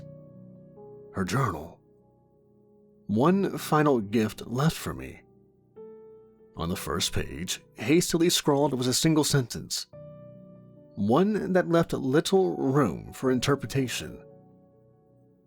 It'll be someone you know and trust. Leave this place. The rest of her journal was an instruction manual on how to survive in the outside world. She talked a lot about strange places and events, but I could barely understand any of it. She stressed that we had to leave through the northern exit. But that's an impossibility now. The church has doubled down on the number of guards stationed there. I'm at my wit's end. I don't know what to do. Should I tell the others of the journal? Or should I keep this to myself? All I know is that I can't stay here. Not with Belle's killer on the loose. August 21st, 2020. Another day of confinement. They're starting to become more frequent. You'd think they'd figure a way to keep the lights on after years of this, but maybe that's the point. I've been reading Belle's journal, and I've seen many accusations and implications that leave me deeply unsettled. Belle says that the design of our neighborhood is wrong. She says that most suburbs aren't built and contained in a giant circular brick wall. Instead, they're open grids with more than 4 entrances. If this is true, if everything she says is true, I'll leave, tell the others and run. Belle has many plans outlined in her journal for that very outcome, but there is still an inkling of doubt. Within me exists a desire to believe that these walls shield us from the dangers of the outside world. Then I remember that Belle was killed and left at the base of a cedar tree. Her killer is still roaming amongst us, hiding in plain sight. The scariest thought, the one that fuels my restless nights, is the possibility that there is some truth within these entries.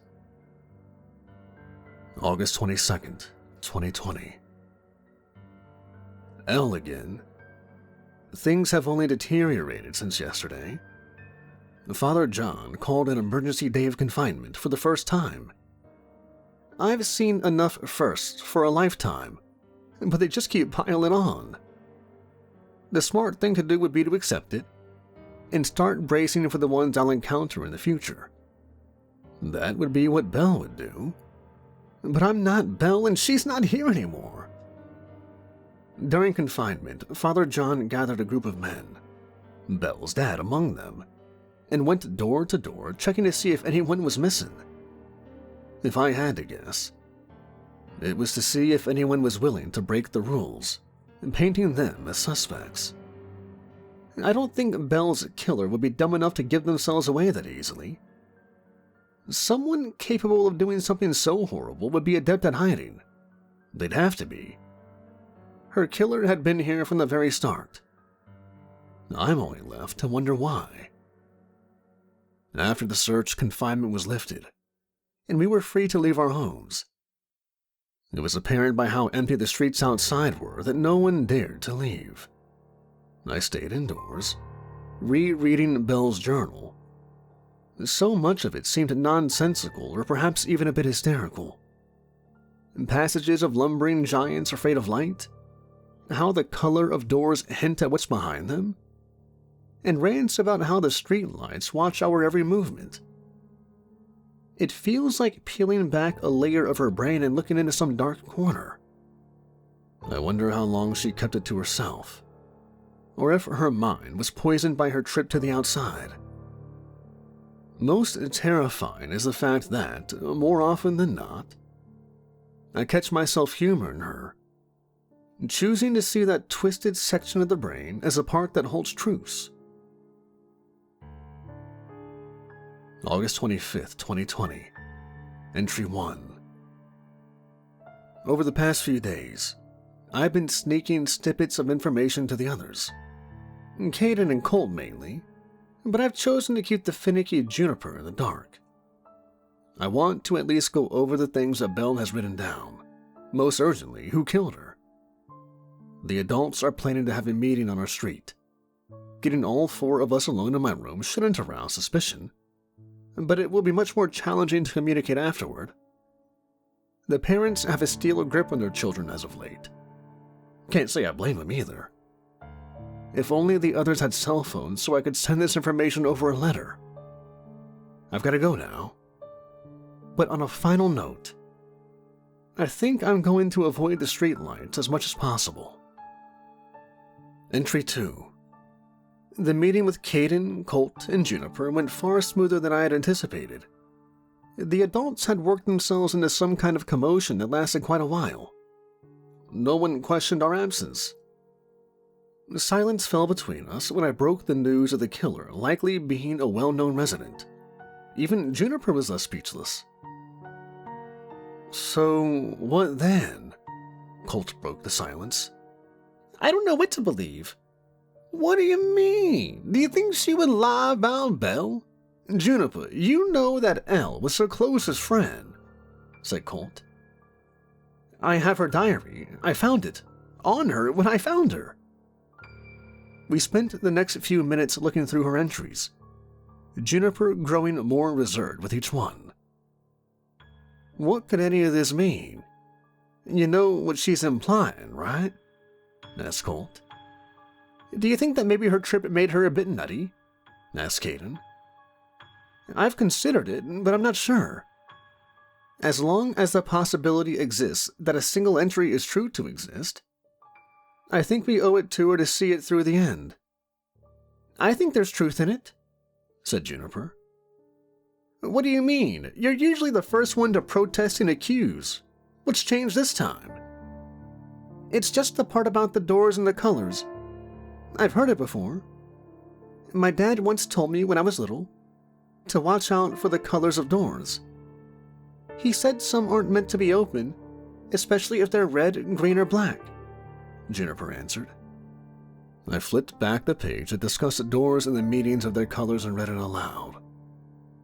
There will come a time when you'll need to start looking through houses and rooms for supplies. It's important that when that time arrives, you carefully examine the color of the door. The color of the door can be a warning, an indicator of what lies beyond its threshold. Here's a list of colors and their possible meanings. An unsullied white door means it's probably inhabited, though not usually dangerous. I would stay away from them.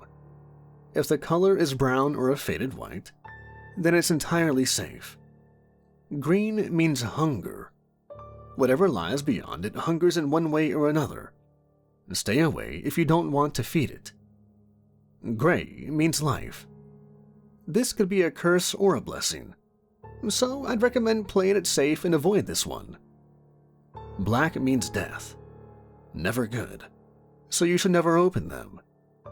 Blue means an exit. It's never to the same place. I'd recommend these only be used in emergencies. Red, bright red, is the worst door you could ever hope to encounter. If you even so much as see a red door, run. Sometimes something can come through it.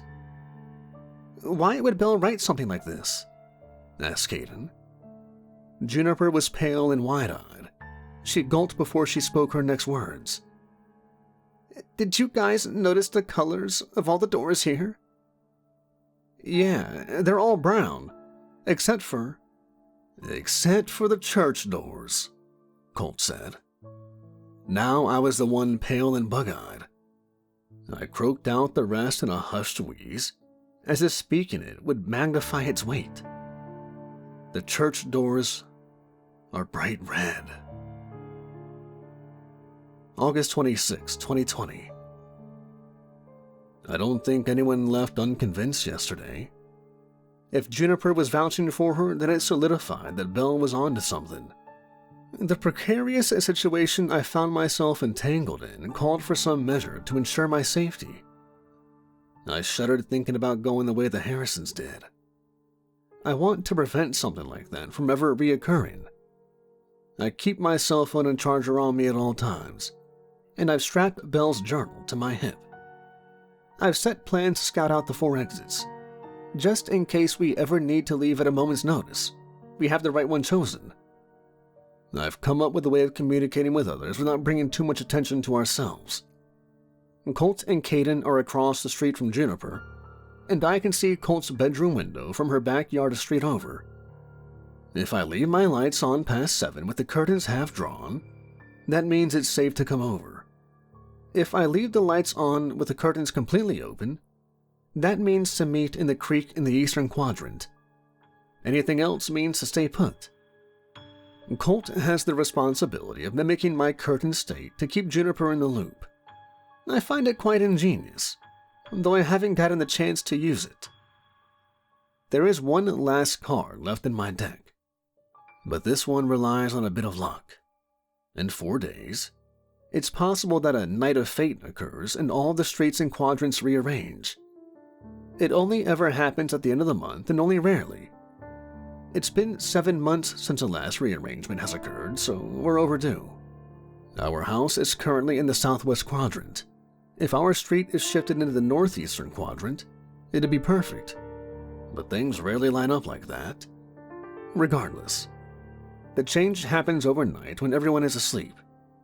We should be able to use the confusion of the event to our advantage. Wherever we arrive, we should scout the nearest exit. Worst case scenario, we end up near the southern exit. Whatever happens, I'm content biding my time until the opportunity presents itself. September 1st, 2020. It happened overnight. The streets shifted around and settled in new locations. Colt and Juniper ended up on the same street as mine, and Caden ended up a street over. Unfortunately, the worst has come to pass. My house now resides on Nightshade Lane. The southern exit is right down the street. I can see past its boundary, beyond the wall into the adjacent neighborhood. Like the other neighborhoods visible from ours, they were uninhabited. But there was something wrong. These houses looked far more barren and dilapidated. The yards are overgrown, and the trees have gnarled and twisted into nearly unrecognizable forms. Colt, Juniper, and I were able to get close to the exit, enough to see inside the nearest outside house. There were no curtains, so I could see that all its rooms were empty, not even furniture. A shiver ran up my spine. This is where Ronnie claims he saw something staring back. I wonder if there's something that watches over us in our sleep. Sentinels prowling around at night, making sure that nothing gets in, or that no one gets out. We left with the knowledge that the southern exit was more than just a point of entry. It felt like a deterrent, or a punishment. But for what? September 2nd, 2020. I saw them last night. Through my window. Tall, lanky figures staring in from the other side of the boundary. The details were lost to me in the darkness, but I could see the glow of their eyes. Like nocturnal predators. I think they saw me, or somehow knew that I was watching, because they paused and focused their gaze on my bedroom window. After a few moments, they dispersed, ducking into darkness and into the abandoned houses. I could see that even while moving away, their eyes were trained on me the whole time they were moving backwards. I tried imagining the forms they had to take for such a feat, and conjured images of tall, egret-necked things. Something with limbs contorted in ways that made my stomach ache. And then I thought, what if there's a central core? Something like an amorphous blob with tendrils that reached out. Tendrils with eyes I could see in the dimmest of nights. Bell had sketched things like those, but there was a lack of context that accompanied the sketches. As if done quickly, too fast to write down what they meant. I'm beginning to have second thoughts about digging deeper into what's hiding into these suburbs. But I don't want Belle's death to be in vain. She knew something was going on here. Something vile and corrupt. I think she was targeted because of what she knew. Which means that now I've marked myself and all the others to suffer the same fate. It's this fear that keeps me pushing towards some solution or answer. Until then, I'll be writing to you, Belle. I know that you won't ever read these, but I'd like to have this one escape. Hey guys, I'm back. It's been a few days. Making sense of these last few entries has been difficult. I waited a few days in hopes of receiving more emails to make sense of what's going on. I did, but unfortunately, nothing is cleared up. Instead, more questions are created and the implications are chilling. I'll split the last batch of entries across 2 posts to give me time to process before I transcribe the last half. I hope that you guys can glean some amount of closure from this, but I doubt it. If anyone has any theories of just what the hell is going on, I ask you to let me know. As of now, I choose to think of these emails as nothing more than fiction for my own mental health. However, as Elle has said many times before, the fear of this having any truth keeps me awake at night. September 2nd, 2020. I wasn't the only one that noticed the tall beings peeking in from the other side. Colt and Caden saw them too, and Juniper claimed that her parents told her to keep her curtains drawn in the night whenever they resided in the southern end of the neighborhood. My house has shifted towards the southern quadrants before, but never close to the south exit. I wonder if the long-term residents here knew about them and why they choose to keep it to themselves. I know that Juniper's parents are heavily involved with the church. Maybe they know more than the rest of the residents here. All I know is that there have been a startling amount of parallels between Belle's journal entries and occurrences that can't be a coincidence. Whatever the case, we've already made up our minds. We'll try to escape this place by the end of the week. The south exit is out of the question. Something malicious stalks the other end, waiting for anyone that dares to get close enough. The north has also been eliminated, though Belle stresses it as the only viable option. The amount of guards stationed there makes it impossible to get out it unnoticed. That leaves only the west and east exits. We've made plans to sneak out tonight, scout both ends out. I'll update tomorrow if I get the chance. September 3rd, 2020. Last night was terrifying. I feel like a noose is tightening around our necks. I remember learning about the fate that awaited blasphemers in the days of old. The scenes of half a dozen dangling bodies depicted in the church's stained glass murals. I shudder at the thought that, in the future, a new mural will show the swaying bodies of Colt, Caden, Juniper, and I. We left at midnight.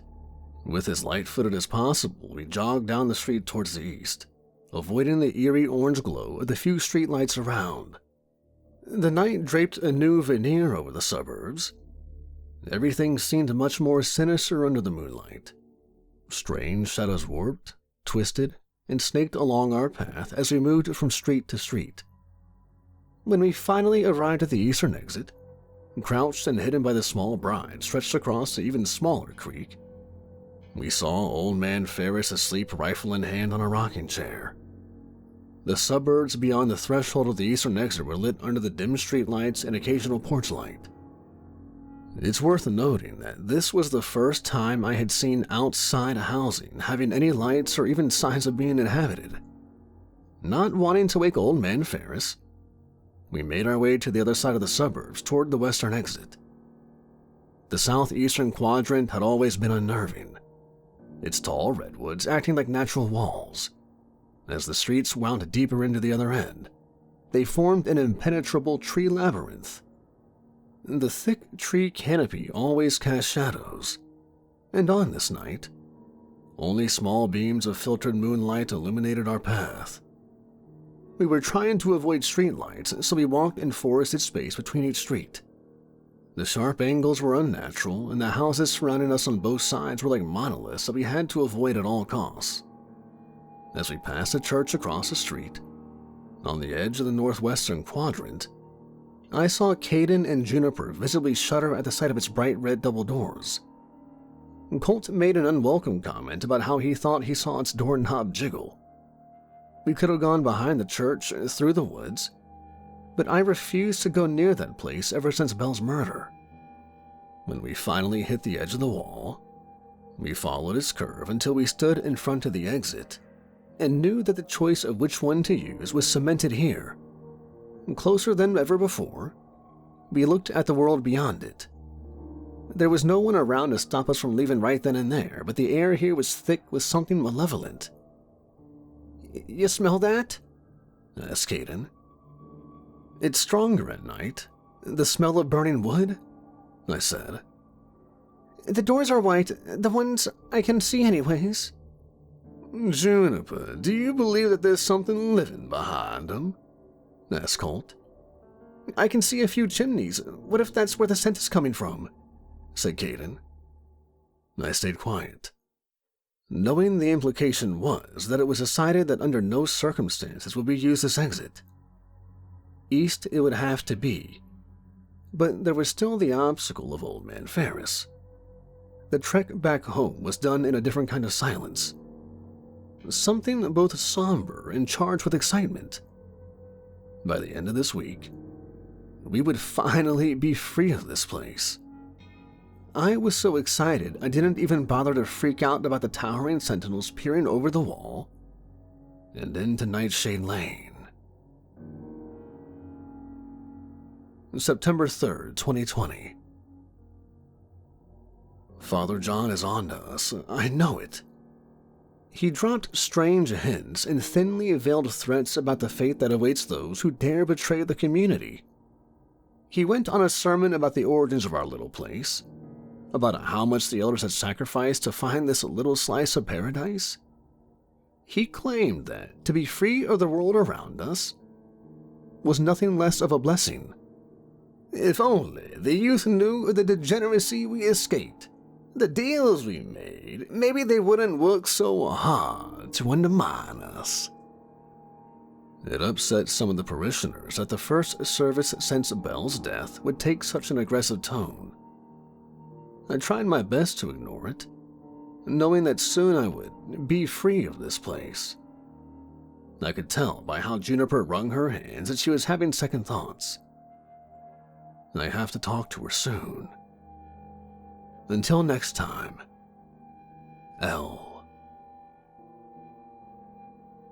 September 4th. Today it happened. I don't know if it was the worst day of my life or the best. I awoke to Father John in our living room talking to my parents. I was called over when they noticed me, and Father John proceeded to ask me a series of incredibly vague questions. What have you been up to these past few days, Al? Just trying to cope. Have you ever been contacted by anyone you would consider dubious or untrustworthy? No, Father. Everyone here is upstanding. Otherwise, they wouldn't be here. So, you have been listening to your lessons, but not close enough. The elders are the only ones that you can trust, Al. They are truly incorruptible. The rest here are vulnerable to outside persuasions. The residents are to strive, then, to be as upstanding as possible, lest they risk being exposed. Why did you let Belle and her family leave? The Mullahans had committed the sin of coveting to the outside world. I let them see what awaits beyond these walls. When they saw the truth, they came crawling back, begging. Being a man of forgiveness and unquantifiable love, I accepted them. What's out there, Father John? Nothing of value to you, child. Now, run along. I beg you to not make the same mistakes as Belle. The mention of Belle, the use of her to threaten me, it sent a white-hot fury through me. There was something even more threatening in how he said nothing, like he was completely truthful. I left, not wanting to hear any more of the discussions between Father John and my parents. I met the others in a pocket of trees between Nightshade Lane and Mulder, and I told them about my meeting with Father John. It has to be today, El. Father John called my parents this morning and made similar threats, said Colt. I haven't heard anything from my folks, but I agree. There must be something we stumbled on, or are close to finding out if Father John is acting so threatened, said Caden. Do you think it was him? Asked Juniper. No, but I know he's involved, I said. Then I can't stay here, not when the adults worship someone like him. I always followed the rules and believed, so why are they lying? Tonight, then, I said. How? The Sentinels. With that, we split up and headed home, everyone but Juniper and I. She had always been the most combative and skeptical of the group, challenging anything that would contradict her beliefs. I guess Belle's murder and the adults' recent actions shattered how she viewed the world around her. I could tell by her uncharacteristic silence that she was vulnerable, so I walked her home, trying to convey some security through my actions. She squeezed my hand before she left, and we both knew that we could trust each other. At 11 p.m. on the dot, I turned on my room lights and opened the curtains halfway. From my second-story window, I watched Colt and Juniper do the same, letting Kaden know that it was time. With a jolt of excitement and fear, I bolted down the stairs and out the front door before anyone could stop me. I was met by Colt and Juniper outside and would later join Kaden on our run towards the southern exit. I saw them standing tall, watching over the wall. I gestured with a hand for them to approach, as if in all this time all they needed was an invitation. They stretched out towards the sky, morphing into towering giants. We turned and ran, not wanting to see their real forms. I felt the vibration of their footsteps and knew that they had stepped over the wall into the suburbs. I saw a few houses light up, but I didn't pay them any attention. I was focused on leading them towards Old Man Ferris. By the time we had reached the eastern exit, the whole neighborhood was aware of some commotion. Everyone, including the old man. He made a sound between bewilderment and fear, doing nothing to stop us as we ran. He raised his rifle at the creatures and fired off several shots. As I was about to cross over onto the other side, I looked back and saw a slithering, multi-limbed thing reform its body into abstract shapes. In the distance, I saw more of them, warped in shadow. It was hard to make out, but I swore that some of them, with their many appendages, carried entire houses. With one last instinctual prayer, we ran through and crossed over into a new world. The neighborhood immediately beyond our suburbs was run down and abandoned, with no immediate signs of life. The streetlights flickered constantly. The lawns were dry and dead, and the houses were small, paint peeling in long curls off the cheap wooden planks. "Wow, this place is a dump," said Kaden. "I wonder what happened here. Where are all of the people?" asked Juniper. "We have to find a place to settle down for the night," Colt said. We walked farther into this new suburb, purposefully taking the most winding path possible in case someone would come looking for us. On the street named Callan Way, we found a sizable moss-covered brick house, the faded brown door signaling to us that it was safe to open. The inside was barren of furniture, like it was built to be abandoned. Colt has taken the lead and collected branches of wood panels from houses, and dried grass to start a fire in the chimney. So, by the warm glow of a fire, we found enough comfort to fall asleep on foreign floors. When I wonder what awaits us, I feel a mixture of fear and excitement. I want to see the dawn of a new day, but I fear where we'll end up. So, until next time, I'll be writing L. I want to start by saying that this entire experience has been uncomfortable at best, and harrowing at worst. I don't know if the purpose of these entries is a joke, an elaborate marketing scheme, or more distressingly, real. I want to warn you that this last collection of entries is baffling. I can only hope that if there's any truth to be found in this entire saga, it's in its fleeting moments of peace. September 5th, 2020. Our first day outside the suburbs we grew up in was strange, to say the least. We wandered around for hours before seeing any notable change. The houses transitioned from old and run down to strange concrete dwellings, stripped of any identifiers. They were all uniform, with no way to distinguish one from the other. Most unsettling was that they all lacked doors.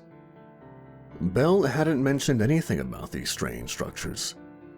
As I recall, she said that if you walk far enough, you'll eventually reach a city or town. I've read about them before, but I'd never seen one in person. Supposedly, all you had to do is follow a main street, but the ones we followed haven't led to anything resembling a city. The evening is approaching, so we'll keep moving until we find a place that's more comfortable to sleep.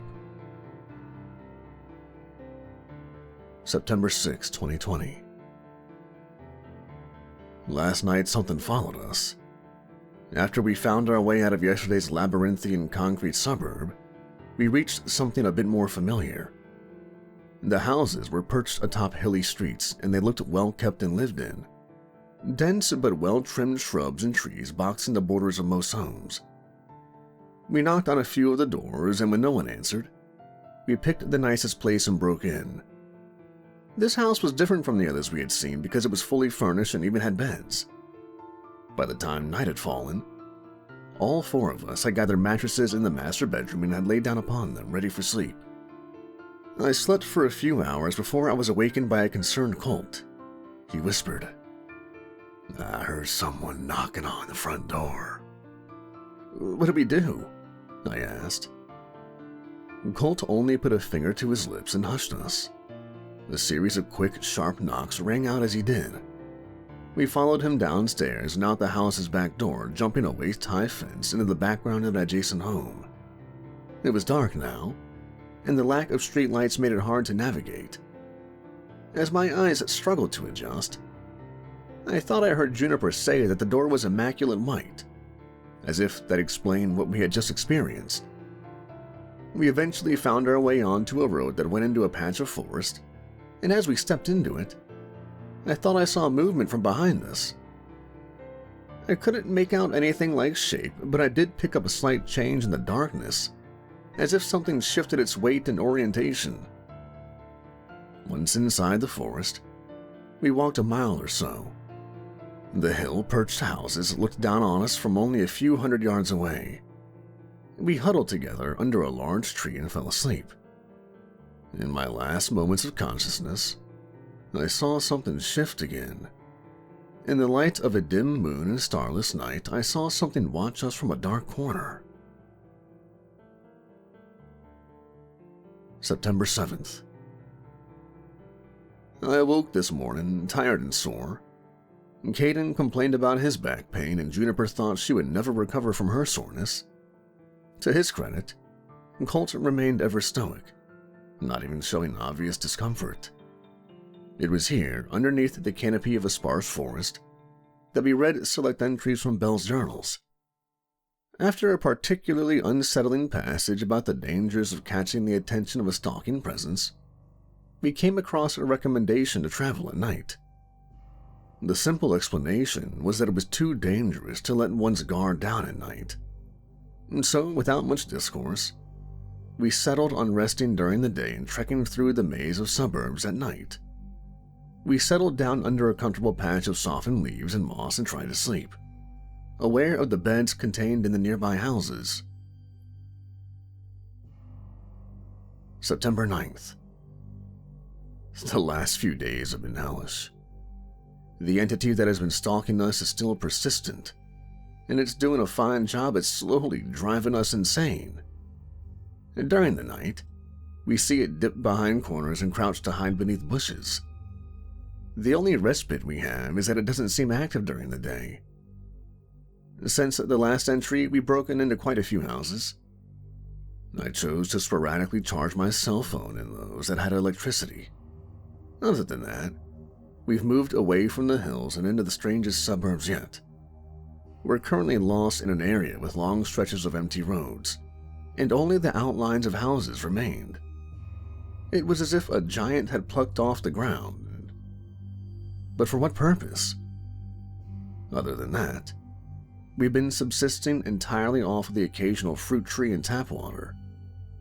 We've been out here for a few days and haven't seen another person around, which makes me worried about just how long it'll take to find a city or town. Colt has made plans to break into the first house he sees, being extra mindful of the color of the doors. Just a shower, and I can't say I blame him. We could all use a hot shower. Hoping to see you soon. Belle. September 13th, 2020? We're haggard, and tired and desperate. The stalking entity still shadows our every move, but it hasn't caused us any direct harm other than being a nuisance. We've run into something else in the time since, something overtly dangerous. During a hunt for a house with a shower and laundry, Caden accidentally opened a green door. The inside of the house was dark, damp, and pungent. The walls were soft and pink. They throbbed, and the entire thing shifted as if it was in the middle of taking a breath. Caden realized it was flesh, the inside of a mouth, and he threw himself backward at the revelation. A fleshy mass had dislodged itself from the ceiling and, upon landing, morphed into a long-necked creature. A smile tore across its face, revealing distinctly human teeth, each one as big as my head. The thing made a lunge towards Caden, and both let out a shrill scream. Colt intercepted the thing and slammed the door shut on it. The four of us leapt back, trying to create as much distance between us and the door. I was expecting the creature to come busting through, or at least throw itself against the door. But the door was as still as night. The entity made no further attempts to pursue. Of course, this scared us enough to stay away from the houses for a bit, but I'm starting to lose track of time. I smell awful, I feel worse, and my phone is on low charge. I hope we can find a suitable, uninhabited shelter before long. September 16th. In the last few days, we've been taking shelter in houses with brown or stained white doors. We've had another run-in because Juniper accidentally opened a gray door, mistaking it in the low light of dusk as an off-white color. What was behind it was a curtain of worms, stringed together by some kind of webbing. Juniper slammed the door as the things writhed and tried to form a mass of entangled bodies bound together by silk. Guess that's what Belle meant by gray doors containing life. I don't know how much longer we can hold out like this. I haven't eaten well in so long, and I can feel myself thinning dangerously. I hope we can find a city or town soon enough. I dread the thought that we took a wrong turn somewhere and have found ourselves in locations long abandoned. But if that's the case, why are some of the houses so immaculate? If most of these houses didn't contain any human life, you'd think they would have long fallen into the same state of disrepair of the first suburb we found. Colt and Caden have been theorizing about why this is the case. What if the reason that Belle stressed that we left through the north exit is that it's the only direction that leads to other people? Claimed Caden. That doesn't make any sense. Who built these houses then? Why would they exist for no reason? They had to have been lived in at one point, right? What if they just grew like grass or trees? Said Juniper. She had been somber since the very beginning of our departure, but in the last few days she had retreated into herself. I think we all have. My head and body ache with malnutrition and fatigue.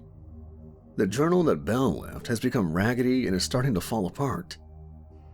I've read and reread the thing so much but never find anything that inspires hope. I wonder if we escaped a personal hell and stepped into the all-encompassing hell that Father John talks so much about. What if this is all punishment for a sin we committed long ago? I sit watching Caden and Colt argue back and forth on what to do next. Caden has hardened into a person willing to challenge everything if he thinks it'll benefit him. Colt tries to keep the calm persona intact, but I can see the signs of his stoicism starting to splinter and crack. Some days I've even heard him murmur to himself about how much he hates this, and us. Juniper barely makes an effort to do anything anymore than the minimum required for survival. I don't know if this is the end or if something else awaits around the corner. Possibly for the last time. L. Note that after this entry, things went silent for the most prolonged period I have ever experienced. That was until 2 days ago. Below is the final entry made by L. Month unknown, 2020. Caden and Juniper are either dead or lost. I don't know if that distinction matters anymore. Unknowable days after my last entry, we ran into an impossibility. In a world filled with impossibilities. It was a dark night, and we were walking down a long, winding road, a series of houses on one side, and open woods on the other when one of the branching streets shot up into the sky. Our eyes followed it up as it twisted into and contracted into a tangle of streets and houses suspended hundreds of feet in the air. There were whole houses, parkways. It was all a maddening tangle, an entire suburb in the sky. We were so distracted by the spectacle of it that we didn't notice that the house closest to us had a dim porch light illuminating a dark red door. We heard it first, the slow creak of a door opening. And all the time we spent here, never have we heard that sound made by someone or something that wasn't part of our group. We turned to face it. A dark humanoid figure, limbs twisted into cruel angles. It unraveled itself in every sense of the word, its limbs falling loose and dangling down to the floor limp. The skin from its body unrolled into long, spiraling ribbons of coal-black flesh, leaving the sinew and muscle exposed underneath. At its center, a cavity. A black abyss dilated and opened wide, and a long flesh tendril shot out at incredible speed, whipping Caden across his chest and face with enough force to send him flying back. That's all it took for the rest of us to run. Juniper was unlucky enough to turn down a street alone. The thing turned to face her and violently lashed its whip around. The sound of each powerful crack reverberated in the still night air. I wanted to run after her, but a pair of surprisingly strong arms lifted me off the ground and threw me through a house with a blue door before the owner stepped in. On the other side was a field of flowers bathed in moonlight. Poppy, I think. Colt and I laid on the ground, exhausted and on the verge of passing out. In the distance beyond the field, I saw more houses. From the corner of my eye, I saw movement. The entity we picked up a while ago was still shaking us. The force of the throw and fall had knocked Belle's journal from my hands, and its front cover tore open when it hit the sharp end of a boulder. Inside, I saw a folded-up note I hadn't seen before. I snatched it and unfolded it and read through it. The words haunt me in ways I can't begin to articulate. That was last night. It's morning now. Colt is beside me, taking shallow, labored breaths. I don't think I'll make it past tonight. So, just in case, I'm going to write down Belle's final entry. Dear Elle, I'm sorry that I've forced you to live through this. Just know that it was an act of love. My love for all my friends is enough justification for what I've done. Long ago, a group of people decided they wanted to separate themselves from the evils of modern life.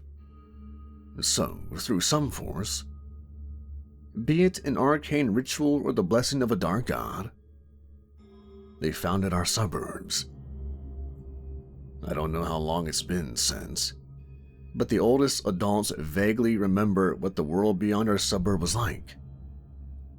I saw it too. It was more beautiful and full of life than you can imagine. I'll never see it again, and I can't bear to live the rest of my life like that.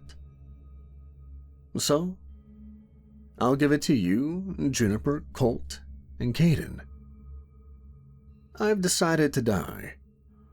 I know you'll find me, and I know you'll find this journal, and I know you'll find this note. Before it's too late, gather the others, and in the commotion, leave this place I can't stress this enough. It has to be through the northern exit. The world I saw beyond the suburbs can only be reached through that exit. I think that they don't exist in the same place. It's hard to explain, but it's only through the northern exit that the two overlap, and you can cross seamlessly from one place to the other. I've heard the other exits don't lead into anything but an endless maze of suburbs. Please, get away from this place. Find happiness amongst a world filled with vibrant, real people. I know if anyone deserves that, it's you. Love. Belle.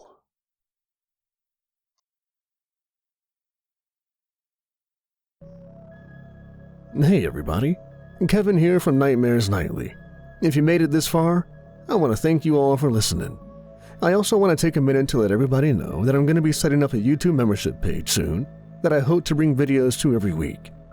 If you'd like to support me and the channel, please consider signing up for that, or my Patreon page, where I'll soon be uploading content as well.